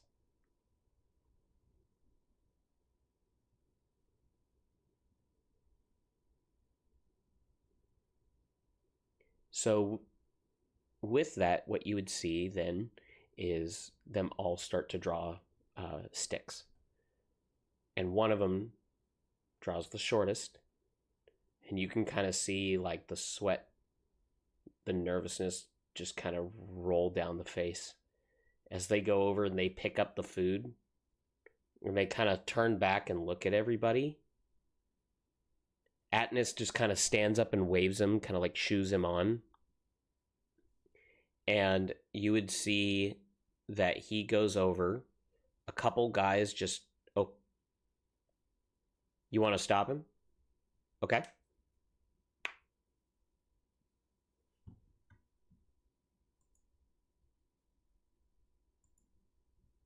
He would look to you and he'd say, are you sure? You do that for me?"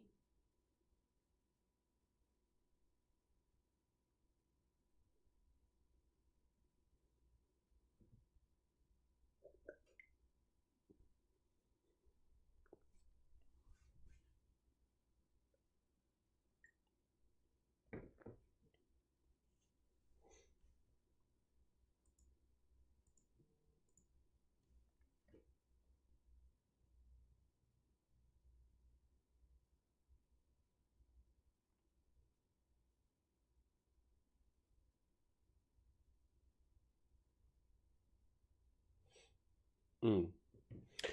What you'd be able to see up on the mountain is that these cold light walkers, that there are many of them, and they are all headed towards the town.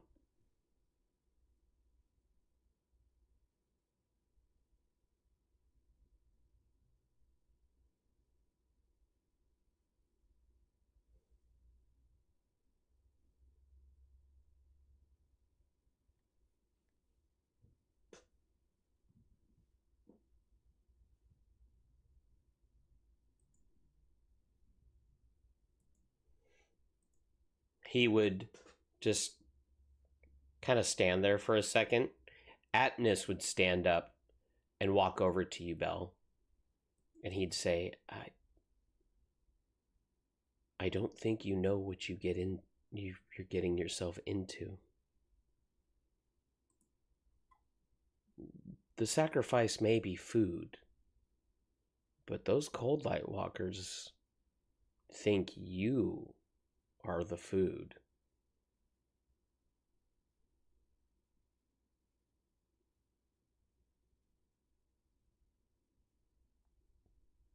He says, if you wish to do this, then by all means, go to the center of the town, place the food on the altar, and then hurry back. And if you're alive, we will open the door.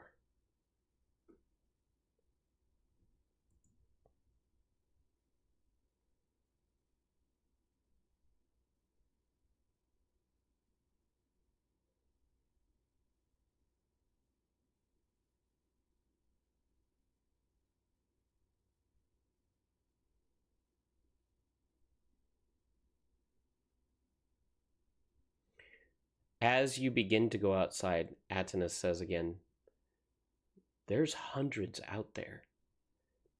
There's yet to be one who's come back. Are you sure you want to do this? The young one did draw the straw. And then he just kind of seeing your determination, he's going to nod and just wish you well. Is anybody going with him, or is he going alone?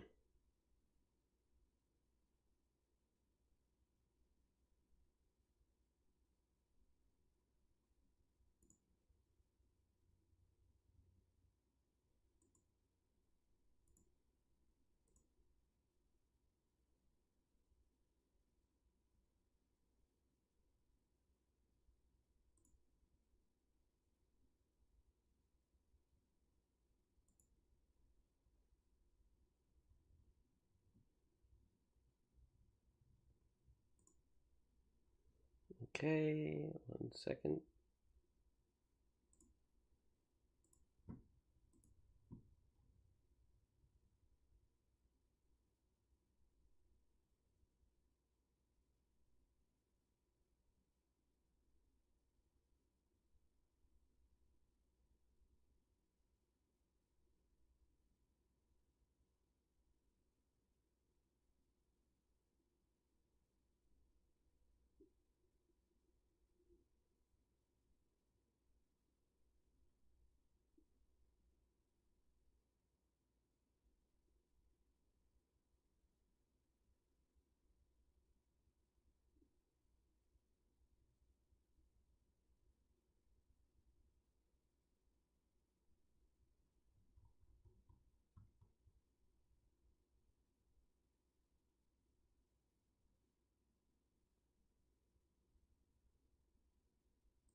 Yep, 1 second.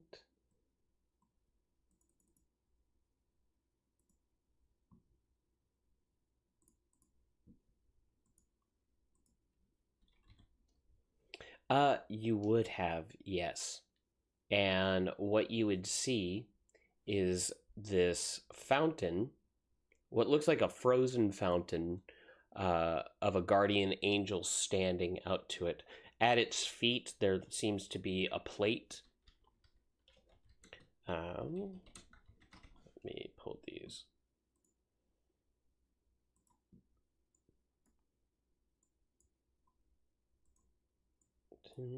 That one.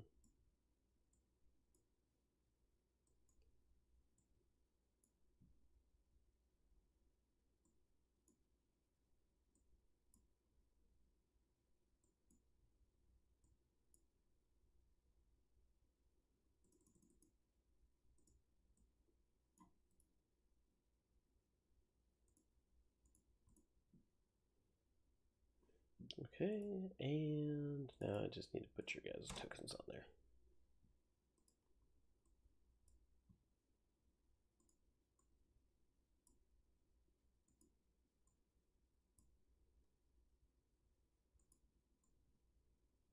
It's right in the center of the town.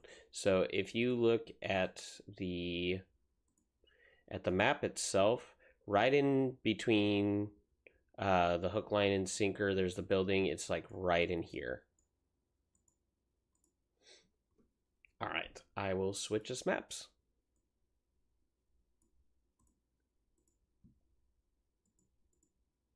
All right, everybody has vision, yeah? Okay. So yes, so being in the center here, you guys would see this altar, which typically would just be like a general like fountain spraying, maybe in a summery, snowy sort of resort place. But this one here has been turned into for other purposes, where you would see this plate that's on the ground of right at the base of the feet of this guardian angel. All of it looks like it's completely frozen over and blackened.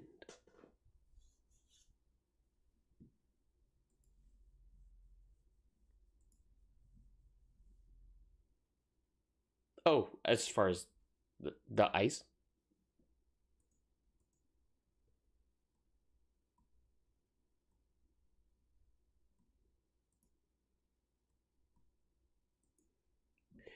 So far with your guys' directions in the town, you actually hadn't gone down in that area. So this is a new part of town for you guys. Beforehand, you guys were like on the upper crescent of the moon. Like it's kind of a moon-shaped town. You guys were all up on the upper crescent of it. And this one is right by the Loch Dinashir. It's on the lower bowl of the crescent. You guys hadn't quite been down to that yet. Yes. Give me an investigation check.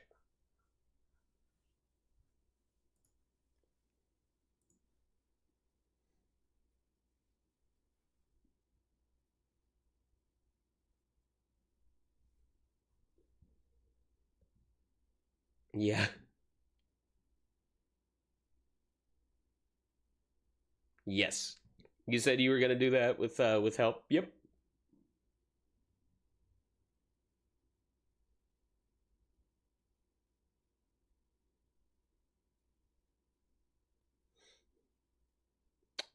It looks like it's pretty.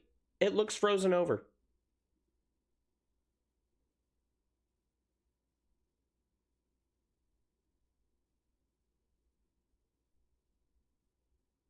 Okay.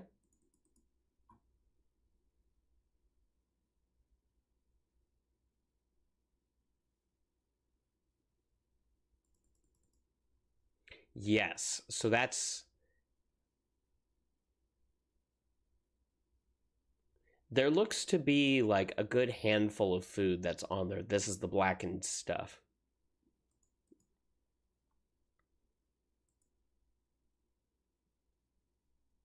Absolutely.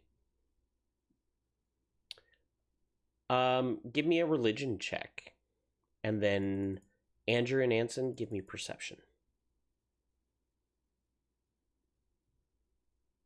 Yeah.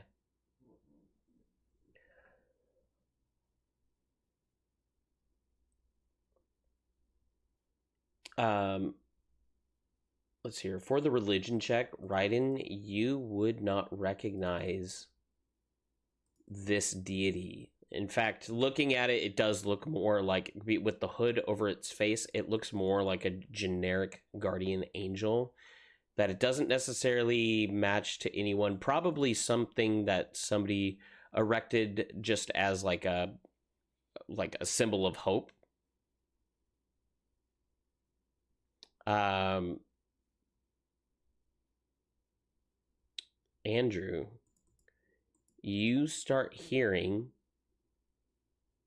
the sounds, the cries and screeches of the cold light walkers. And as you begin to look around, this is what you'd see.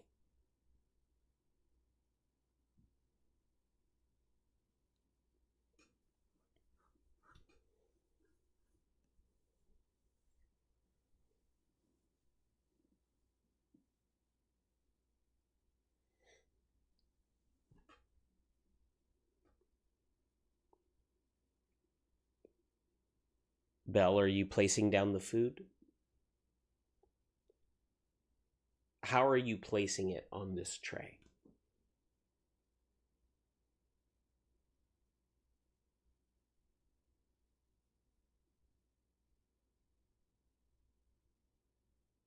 So you're putting the whole tray there? Or are you like putting the each individual piece down? Okay. Yeah. Yeah. Okay.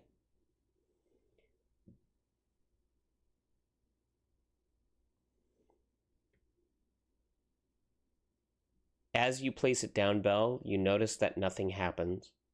The cold light walkers begin to approach in.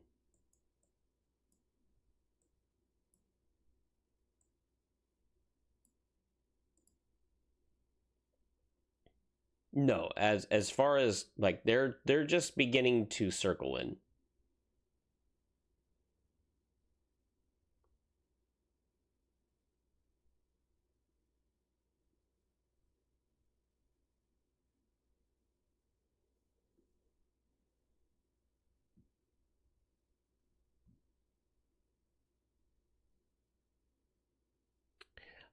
These ones, they look voracious.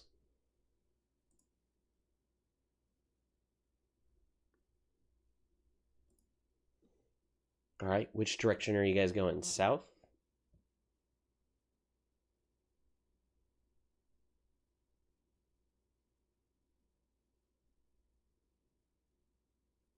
That is a building, yes.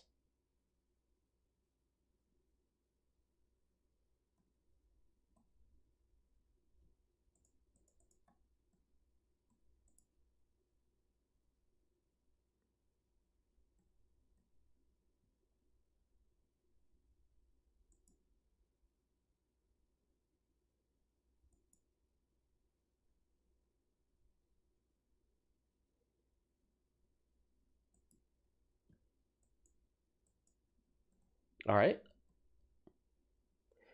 It does seem like it's locked. Barred. It definitely feels like intentionally shut.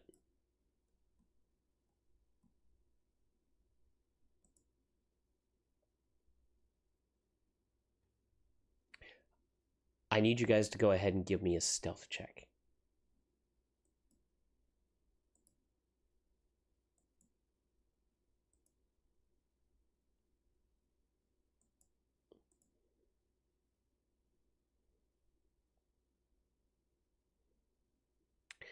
As Bell trips and falls, his armor clangs.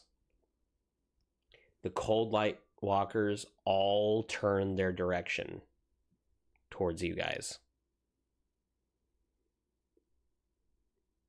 And I'm going to need you guys to roll for initiative.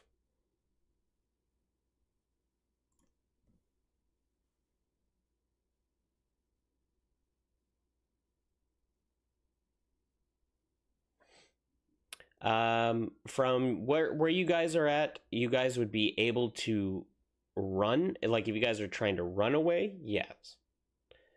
Okay.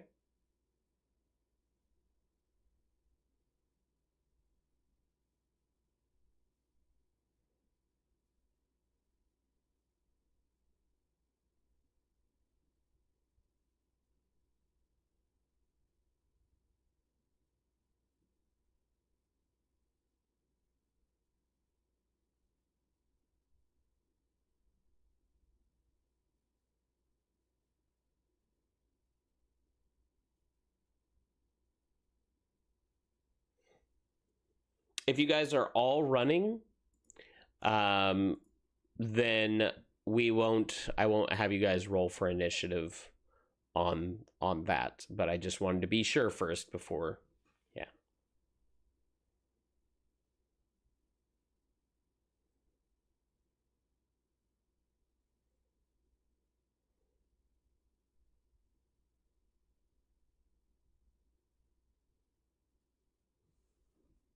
It wasn't as much of that as just making sure that you guys what you guys were going to do with that. Um, one sec. Okay. You guys will have two attack. Actually, hold on. What is the range on that? There is two attacks coming in at 60 feet. So that's what, three,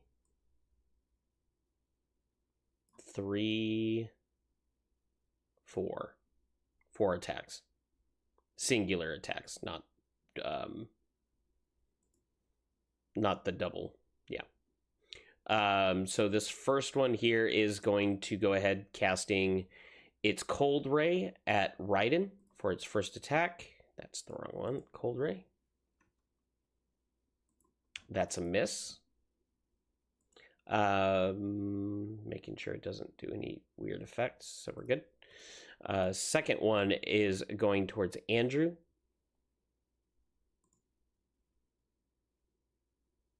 A 22 to hit.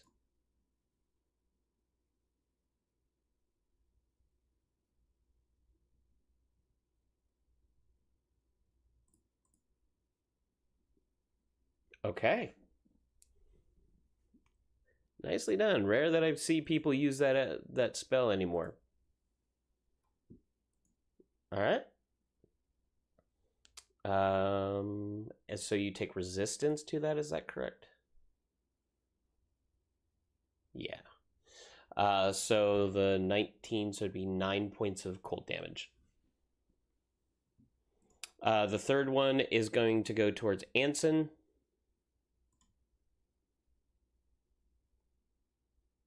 For a 9.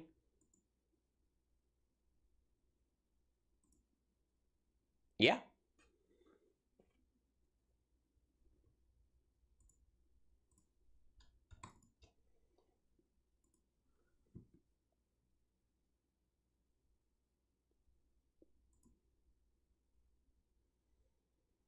Yep. Okay.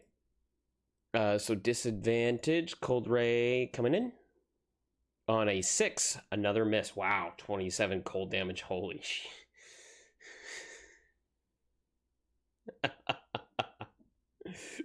Oh, wow. With that, it does go to you guys. You guys would have to use your action to dash to get away. That's why I was like yeah.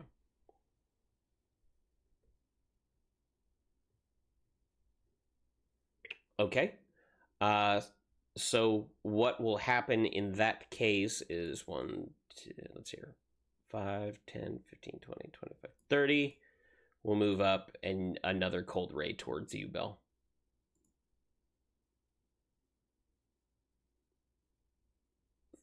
$13.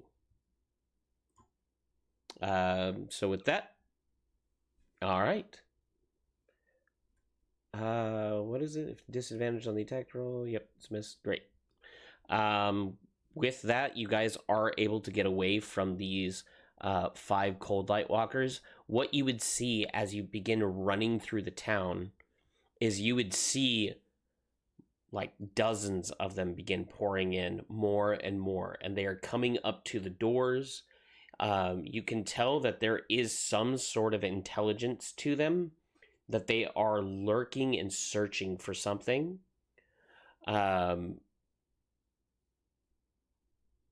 But they don't seem to have gone inside any building.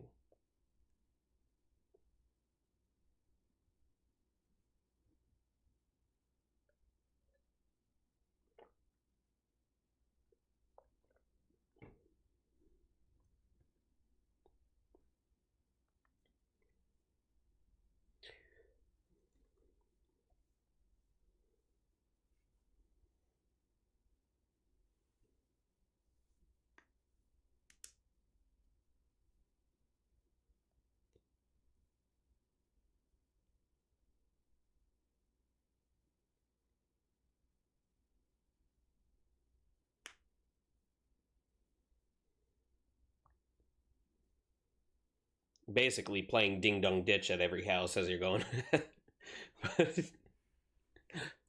yeah.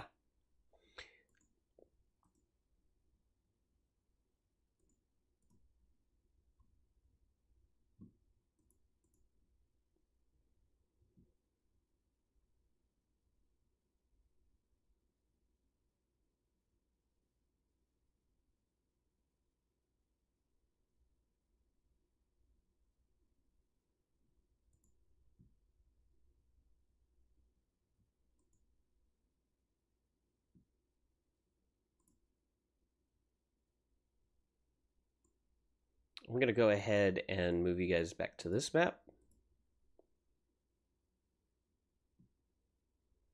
So you guys would be here.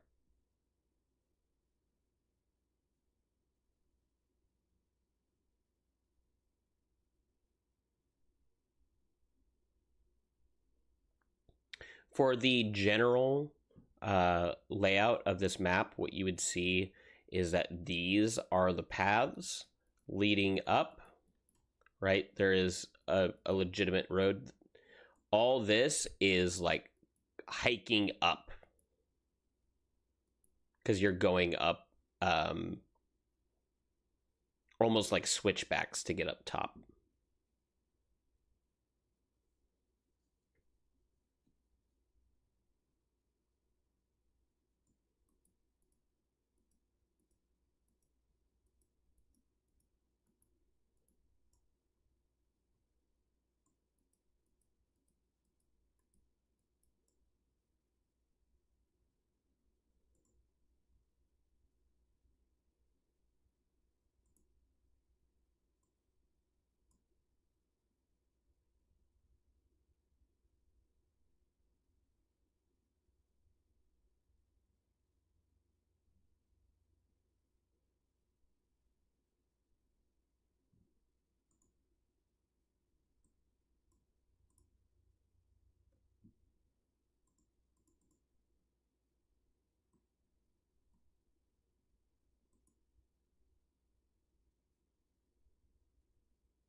Okay. So you guys chose the direction of the frozen far.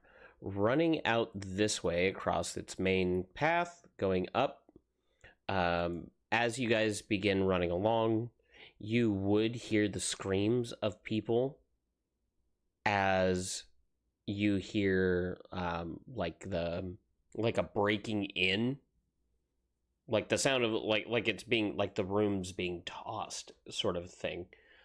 You would see windows that were open in this home, but the 5 cold light walkers are still on your tail. Do you guys continue on or you guys stop? Yeah.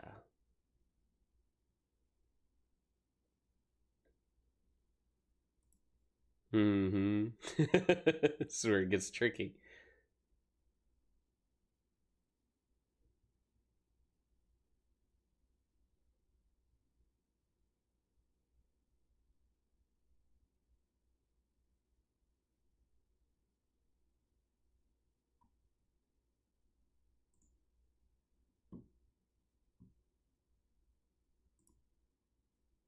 Okay. Moving on, you guys would get past, you get over close towards the northern light, where you'd see a little bit of movement, and you can see a little bit of like the scales of Torvis as he's hiding down. Looks like he was like one of the last ones in there. Everything's getting locked up. He's now inside. You would see his actual figure inside through like the windows at this point. Like he's like tossing a table to get to hide behind. Yeah, so you guys would be like right here to be able to see that. Looking at your options of what could be open, what might be, you know.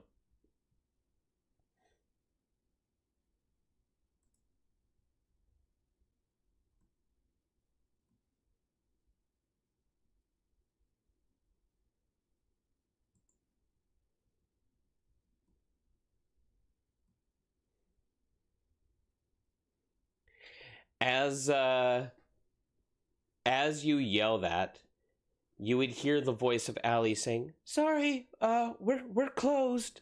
Sorry, no rooms. Completely full." Corey immediately shouts at her, "Oh, shut the fuck up." And you see her like go and just open up the door. Like she's just standing out there opening up the door and like holding it open for you guys. Would tell you to hurry in.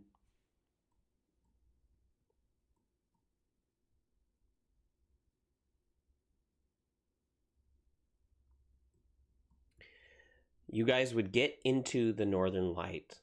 The door would close. It'd be fine. There's no lights, nothing. In fact, you would see Torvis, who's taking fabric and putting it over the windows to make it like darkened out, like blackout curtains. And within about 2 minutes, you would hear the sound of the cold light walkers outside. But this time, it doesn't sound like 5 that were chasing you. It would sound roughly around 20 just in that area.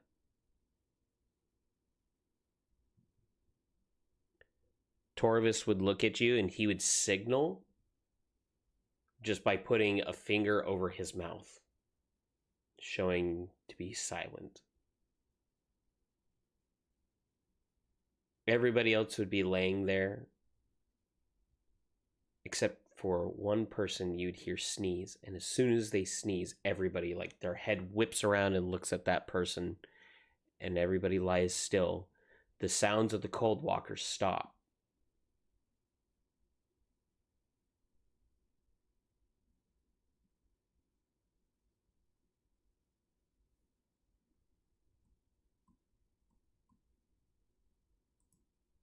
What would you guys like to do?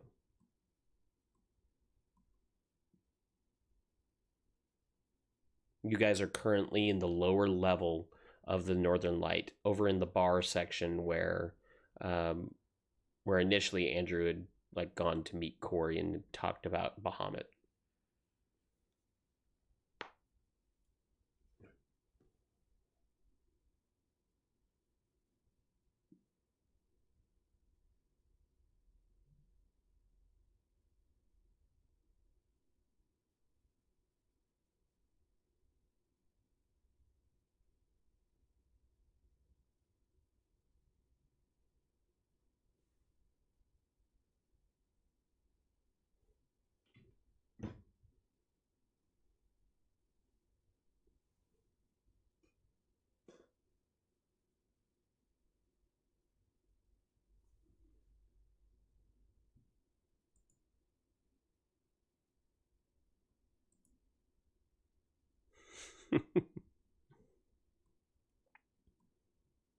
Okay.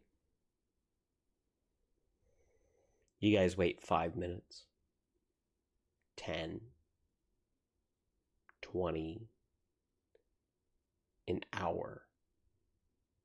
At this point, you can take a long rest. Or not a long rest, sorry, a short rest. You guys haven't heard anything for at least an hour. But with the blackout curtains, you can't see what's out there.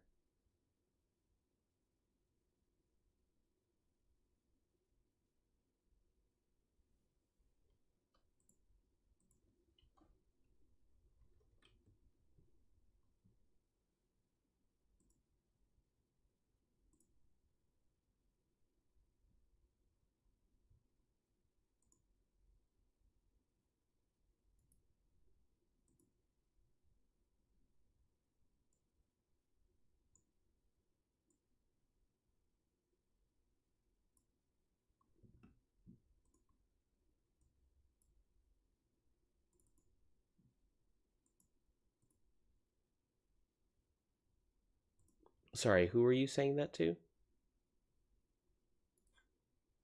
Okay.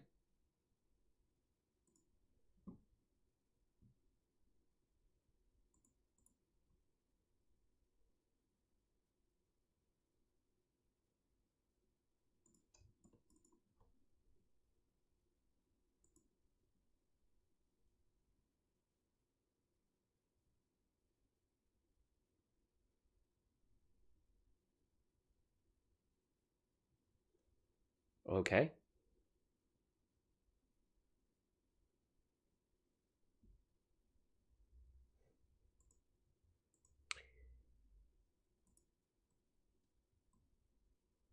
Yeah.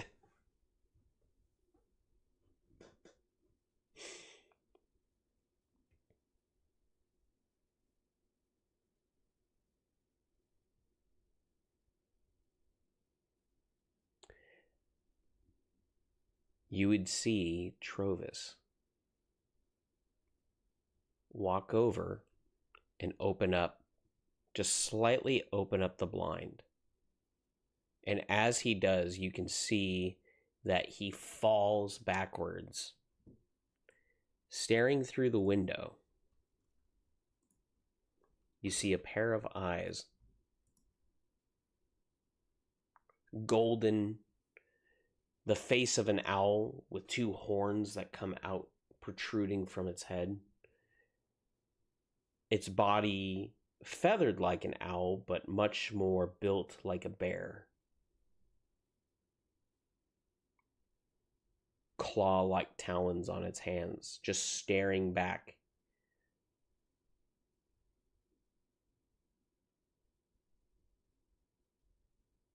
It turns, as if uninterested, and walks off.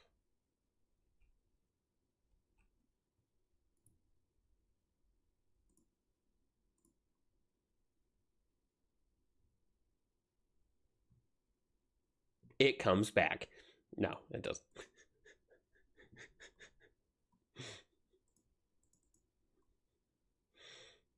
Eldritch blasted.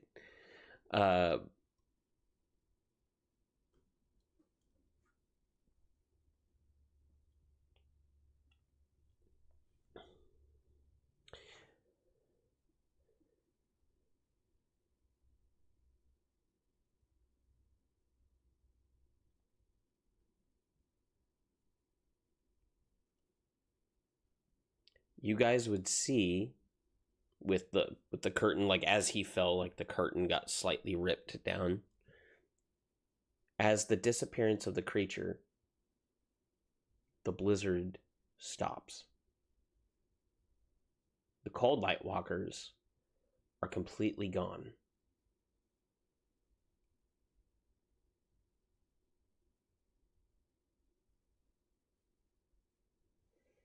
Trovis lets out a big sigh of relief. He'd say, "It's okay, guys. We're safe now. It worked."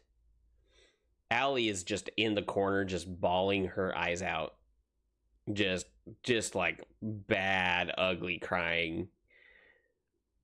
And Corey actually looks a little shaken too.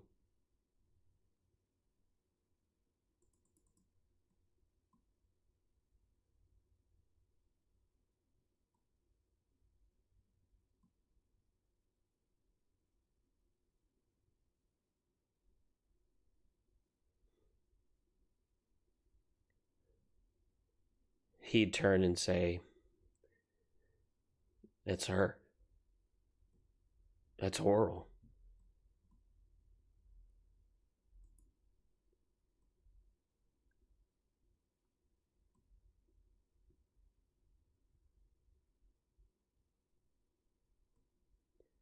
You'd see him kind of with a sense of confusion. He'd say, I don't understand. We're still 2 days away."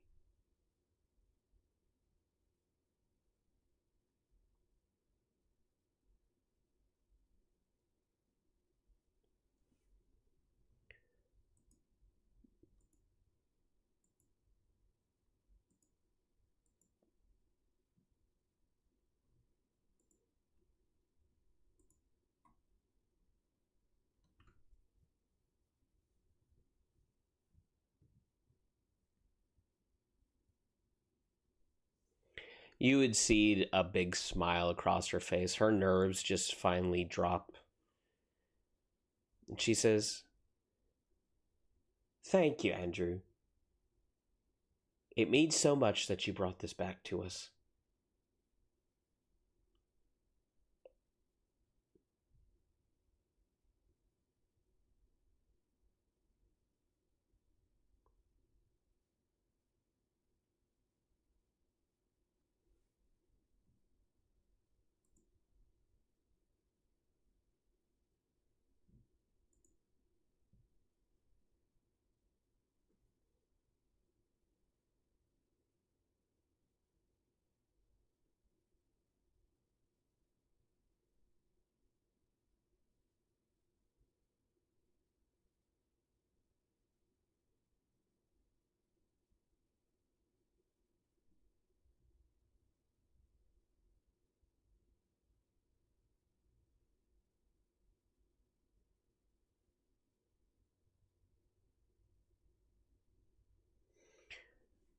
Her and Trovis would both look at you and say,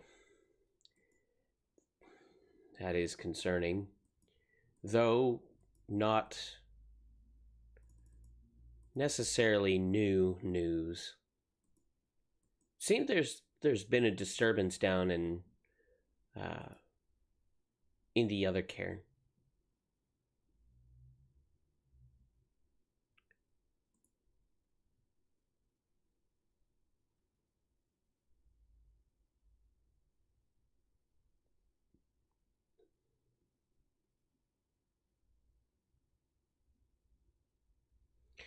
He would nod and say that this is something that they have seen recently, that it seems to be at least something of value, that people have come out of the woodworks to find such things, but typically those who do don't necessarily find such a good fate.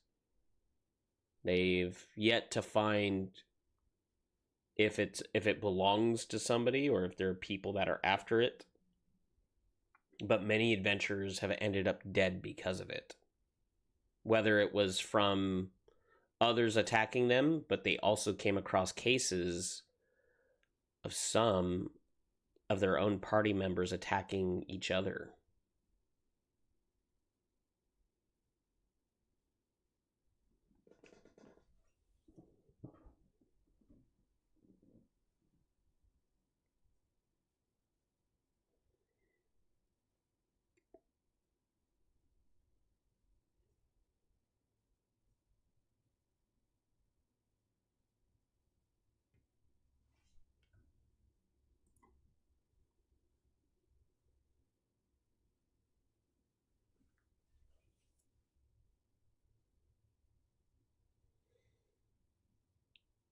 Torvis would say, "You should speak. You should find out and find Speaker Kranich. He's the speaker down at Caer Dineval. He speaks for the townsfolk down there. He'll know more about it.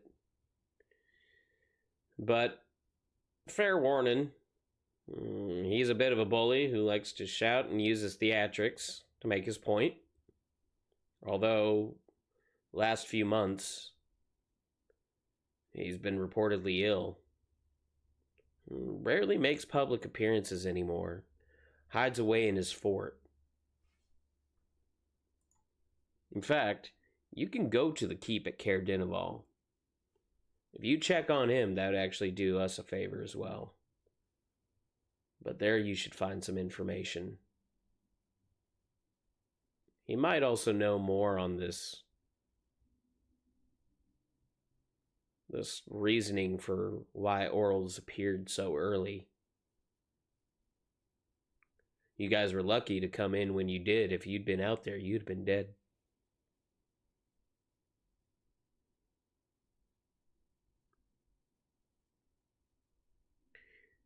There's something about what she does that just brings out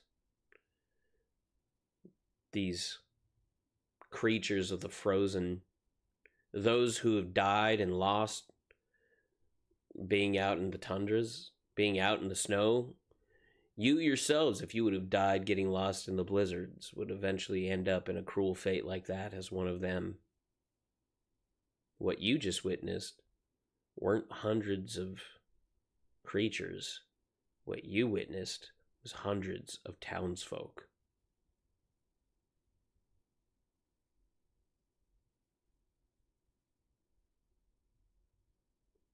We feed her, she leaves us alone.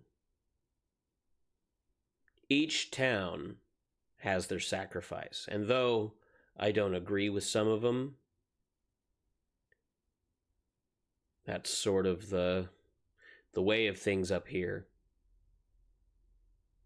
They know their process that works for them, that keeps them alive.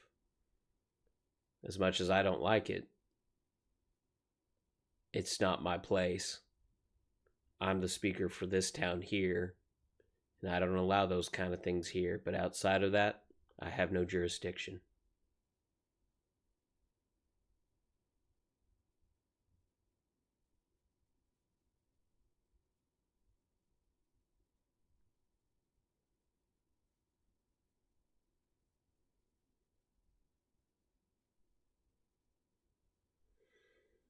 You see that he takes in a deep breath. Imagine you'd been lost. No food, no water, no warmth, no shelter.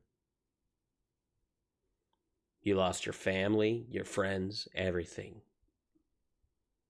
And now suddenly, you're back. Who's the first people you'd visit? Likely your family. That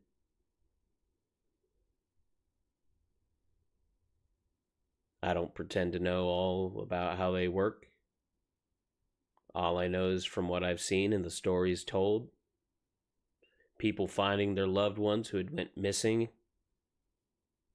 People that they had buried showing up at their door. And they are not the same. They are not ones that you can reason with. They aim to take you out into the snow for you to have the same fate as they did and for you to join them in their life. Or, in this case, unlife.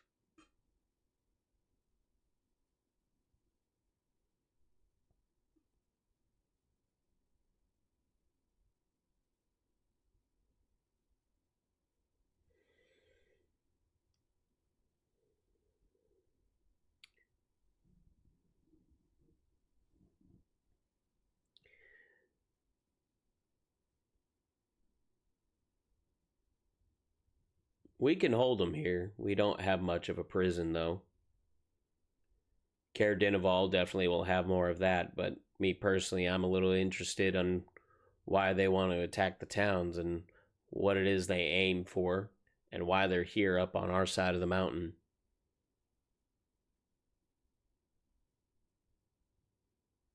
He says, come again?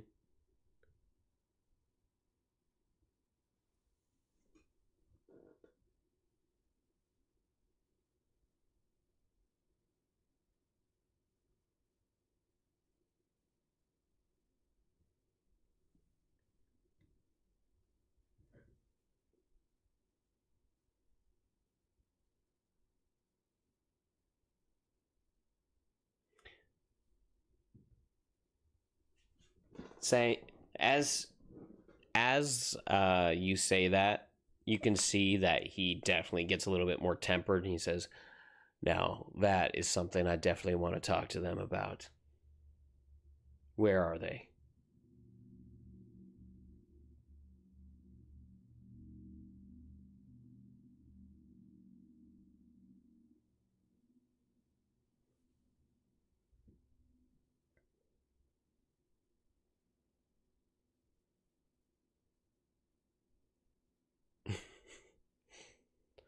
All right.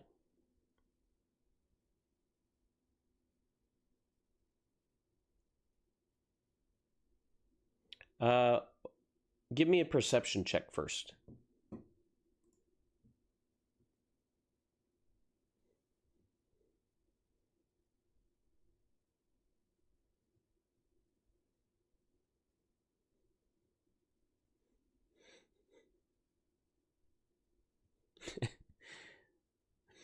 With a 10, it looks pretty clear. You can see the footprints of where these things had disappeared off to, all looking like they were headed back up towards the mountain.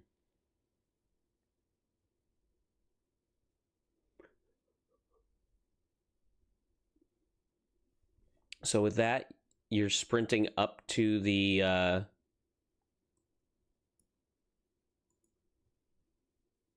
okay.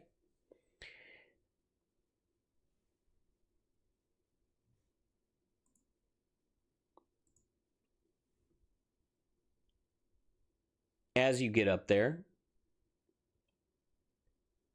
Swift would tell you that he's glad to see you, and he was worried when you didn't come back. He thought the worst, that you were dead. He said that your friends here, and he points to the dwarves, have been a little bit rambunctious. And you can see that these guys are now tied in like extra rope.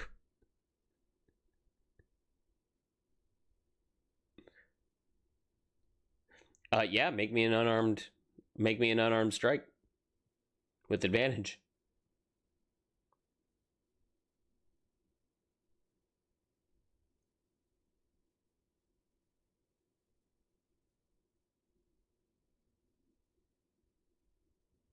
On an 11, because they're not wearing armor? Yeah.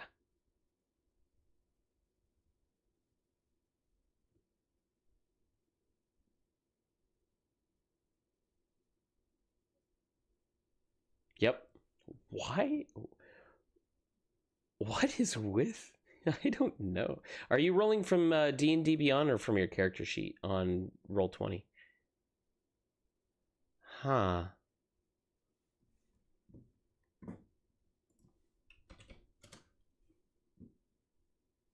Yeah, that's the...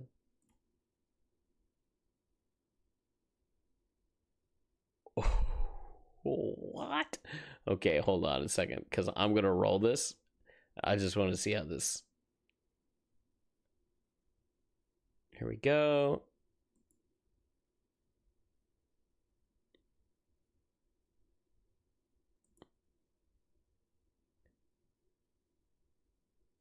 Oh, but he has a minus. Yes. That's why. Okay. I was like, huh? Okay.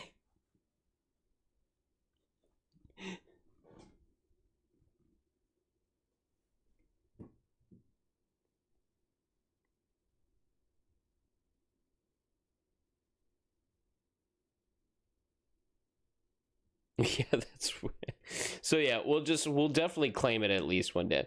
I'm just gonna do this and claim it over to a D4. Like if it's on that, just roll a D4. That's usually what it had been before. That makes that easy. But yeah, as you which one are you striking? Okay.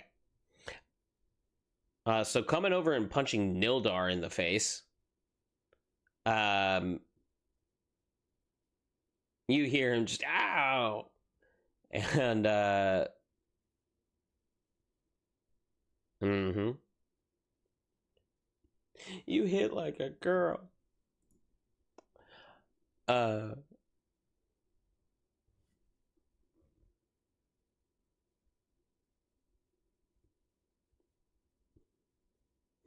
you see him start to visibly shake as he looks up to this towering giant. He goes,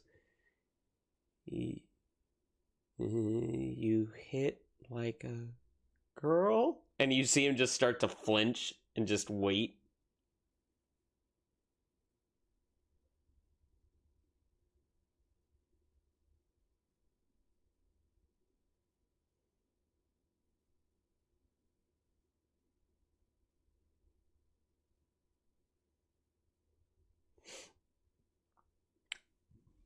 I'm gonna see. Roll emotional damage. Yeah. On that, he pees himself. Just full on. Just he's scared to death. Trovis did, yes.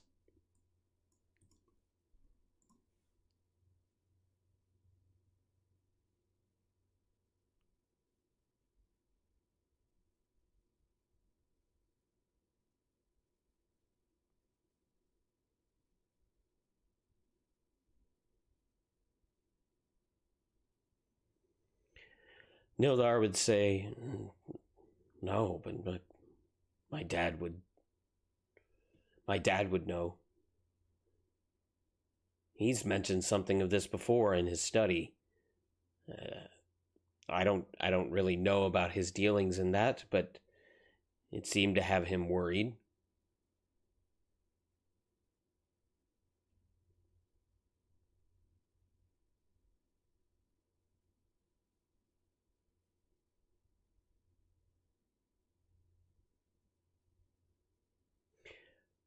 Trovis is going to. You're going to see him just kind of like flare his nostrils, and then he's just going to sink down in towards the face of Nildar and just show his dragonborn teeth. As he's doing so, he would say to Nildar,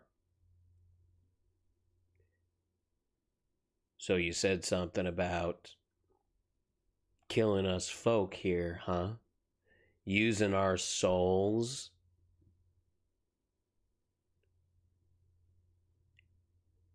Nildar's going to look back at him and say, "It's just, it was my dad's idea. I just," and he starts to like tear up. He goes, I just wanted to be loved.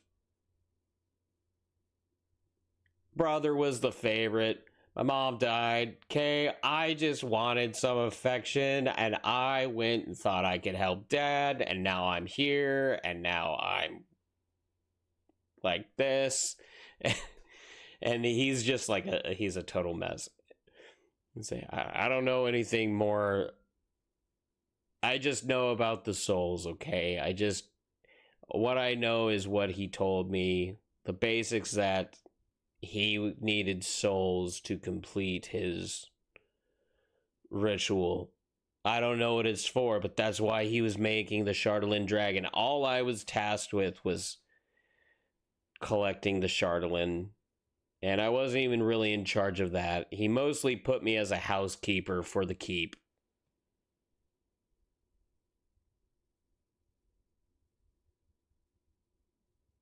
He would turn in and say, "Yeah, it's actually quite lovely when you get past the frozen death."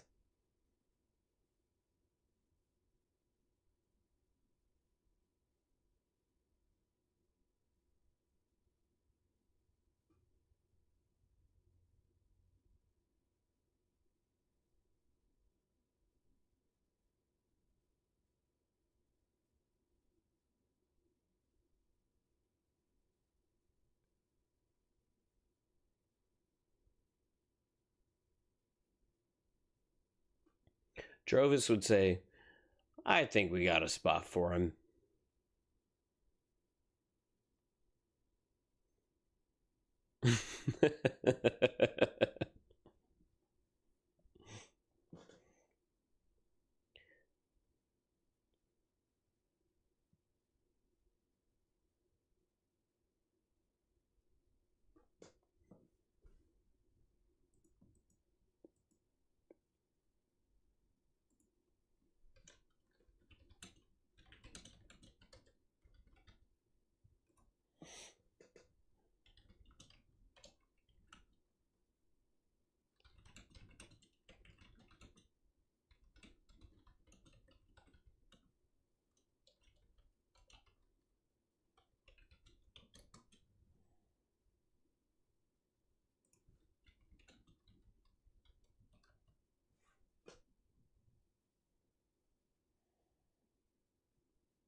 Nice.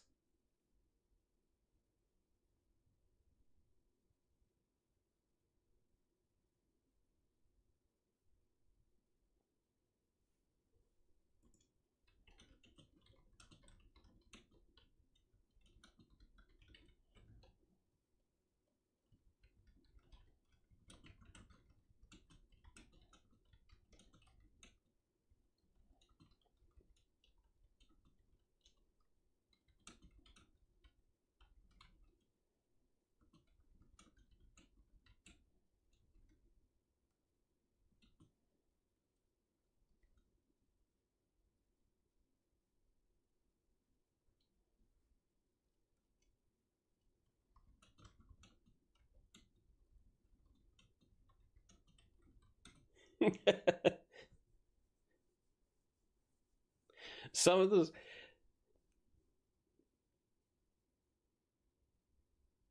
Yeah, so there's like good mead down south. Currently, you guys had quests down over to East Haven. Um, and now currently, then so down below you guys, currently the next town is Caer Um, Caer was that the right one? Sorry. Yes, Caer is the next one, and then to the side of that is East Haven. So it's all following in that track.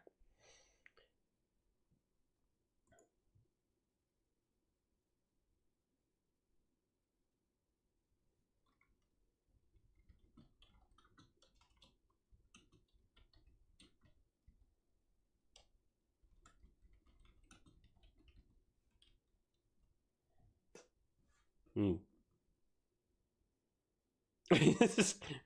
Swinging for 12 damage and is like, oh man, my attacks.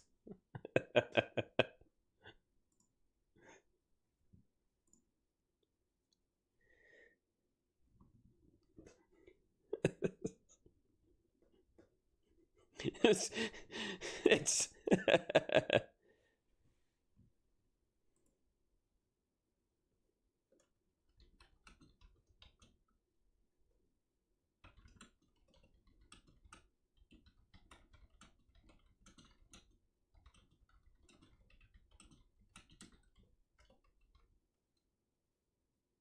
yeah. Right. Hold on one sec.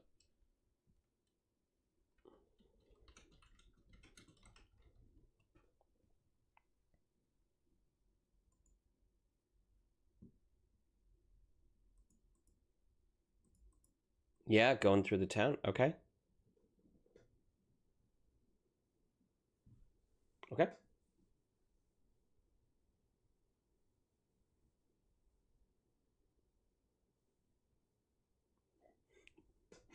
He was not.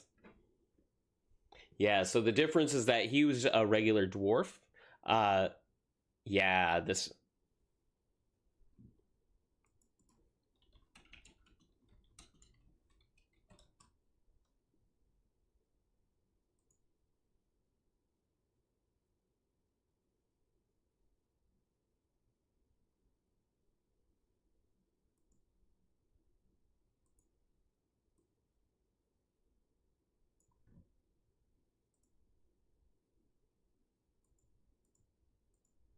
yeah. West Side definitely had a lot more. There was a lot of stuff going.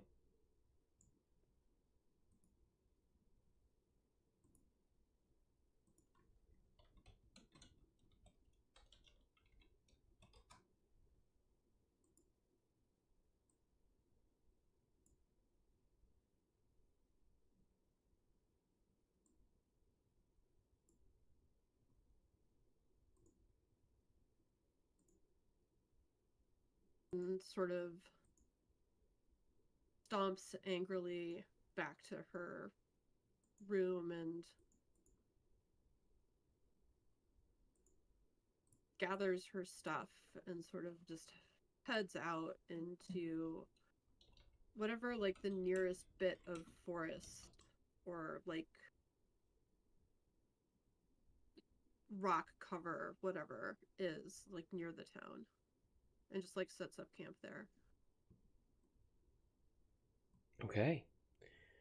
So at this point, you guys, for our long rest, slash helping out the townsfolk, this is where we would end session for tonight. Um, just as you guys were able to clear around the fight, like that, the five, which turned out pretty good.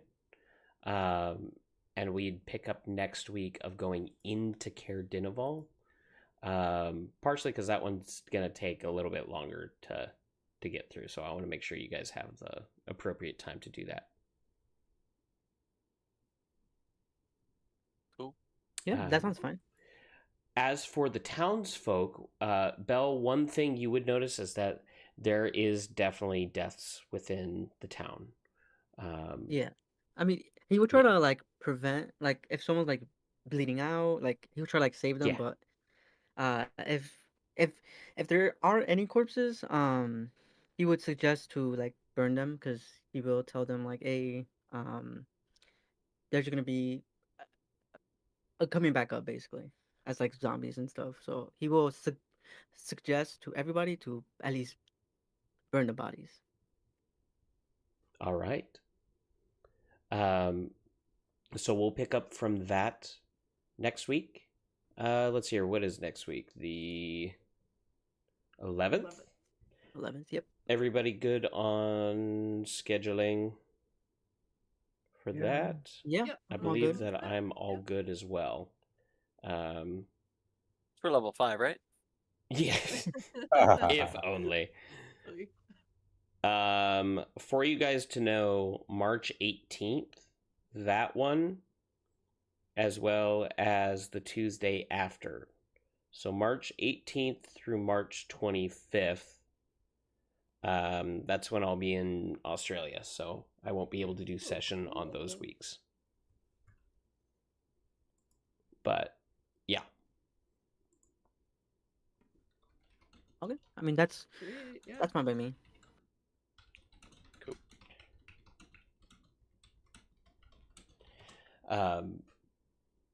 Yeah. Okay, cool. So we were able to get through to that. That's all good. Yeah, I was trying to take my laptop to be able to do that, but unfortunately, That's a lot. That's a lot. oh, Yeah. it's not that. Australia. It's that I actually have the max amount of laptops I'm allowed to take with me.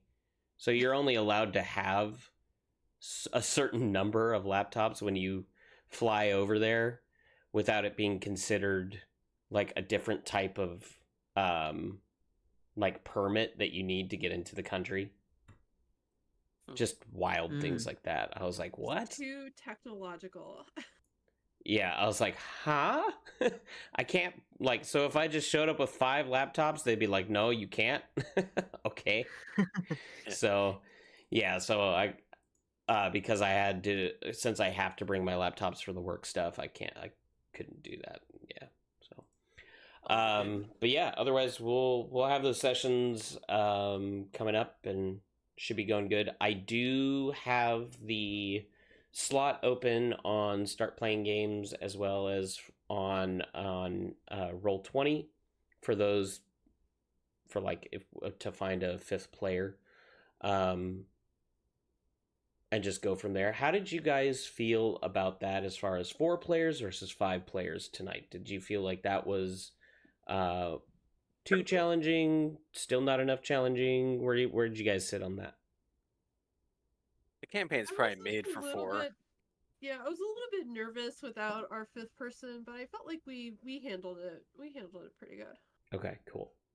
So I still have it open, and that way it just, again, it still helps, like if somebody can't make it, that we still have like the pretty regular number for that. I won't go over 5 then. I'll keep it at that.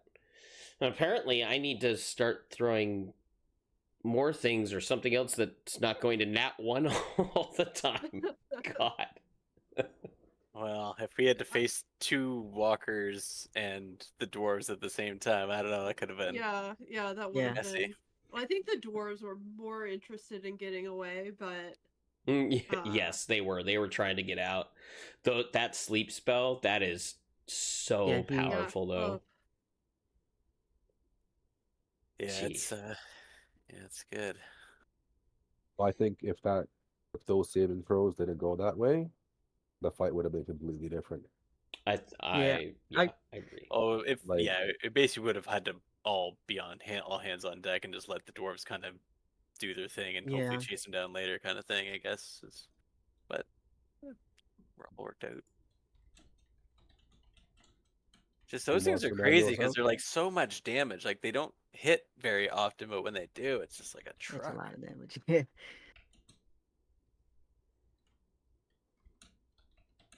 Sweet. Oh man. All right, guys. Well, that was fun. I definitely said that was a fun one, and getting to see Oral for the first time too. Like, It's Yeah, a no, cool I didn't feeling. know if you want. I didn't know if you want us to like interact more or just be like, No, that oh was shit. that was perfect. Yeah. That's why there was so many cold light walkers. It's like you go out there. I was surprised you guys went and did the thing because that other kid was not going to survive Yeah, that. yeah, I know, I know. I'm like, you know what, Bell, he's a good guy. So he's like, you know what, if this guy does not want to do it, I'll do it. And if Bell dies, well, he dies. You know, that's just how it goes.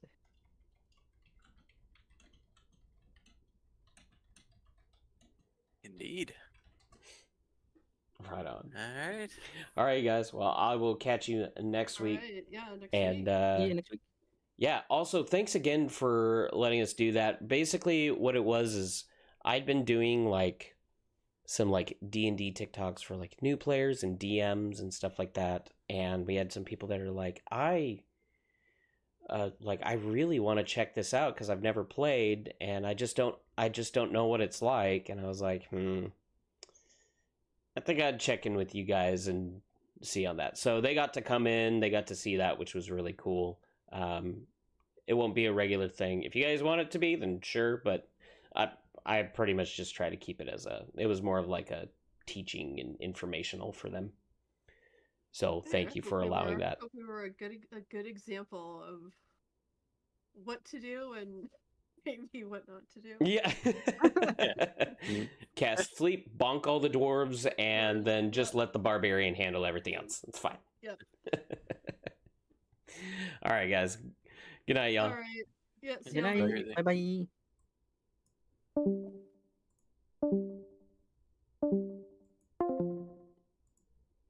All right, man. Hey, JD. Sorry about that. So we are back in. For those of you guys who did get to sign in and watch on this, I'm sorry about the audio into that. Turns out that while I was seeing audio, it wasn't sending it to Twitch. So I got that fixed out. I will do this next time for you guys as well, so that way you guys can come in and see on that. But you should still have been able to see on a good side of things for like how to do things as a DM, what struggles I was dealing with. You heard some of the different voices, different dices that I was rolling, looking up story, things of that nature, and that's the typical role of a DM. If that's something you guys are interested in and you want to know how to do this for a group of friends, how to play this game and run these sessions, let me know because I would love to help. If you want to be a player and just enjoy it, let me know. I think it's a pretty cool thing. I've been doing this for about 7 years and 8 years now, and it's phenomenal. So, all right, guys, with that, I will catch all of you guys later. I'm going to hop off for the night. Have a good one, and we'll see you tomorrow.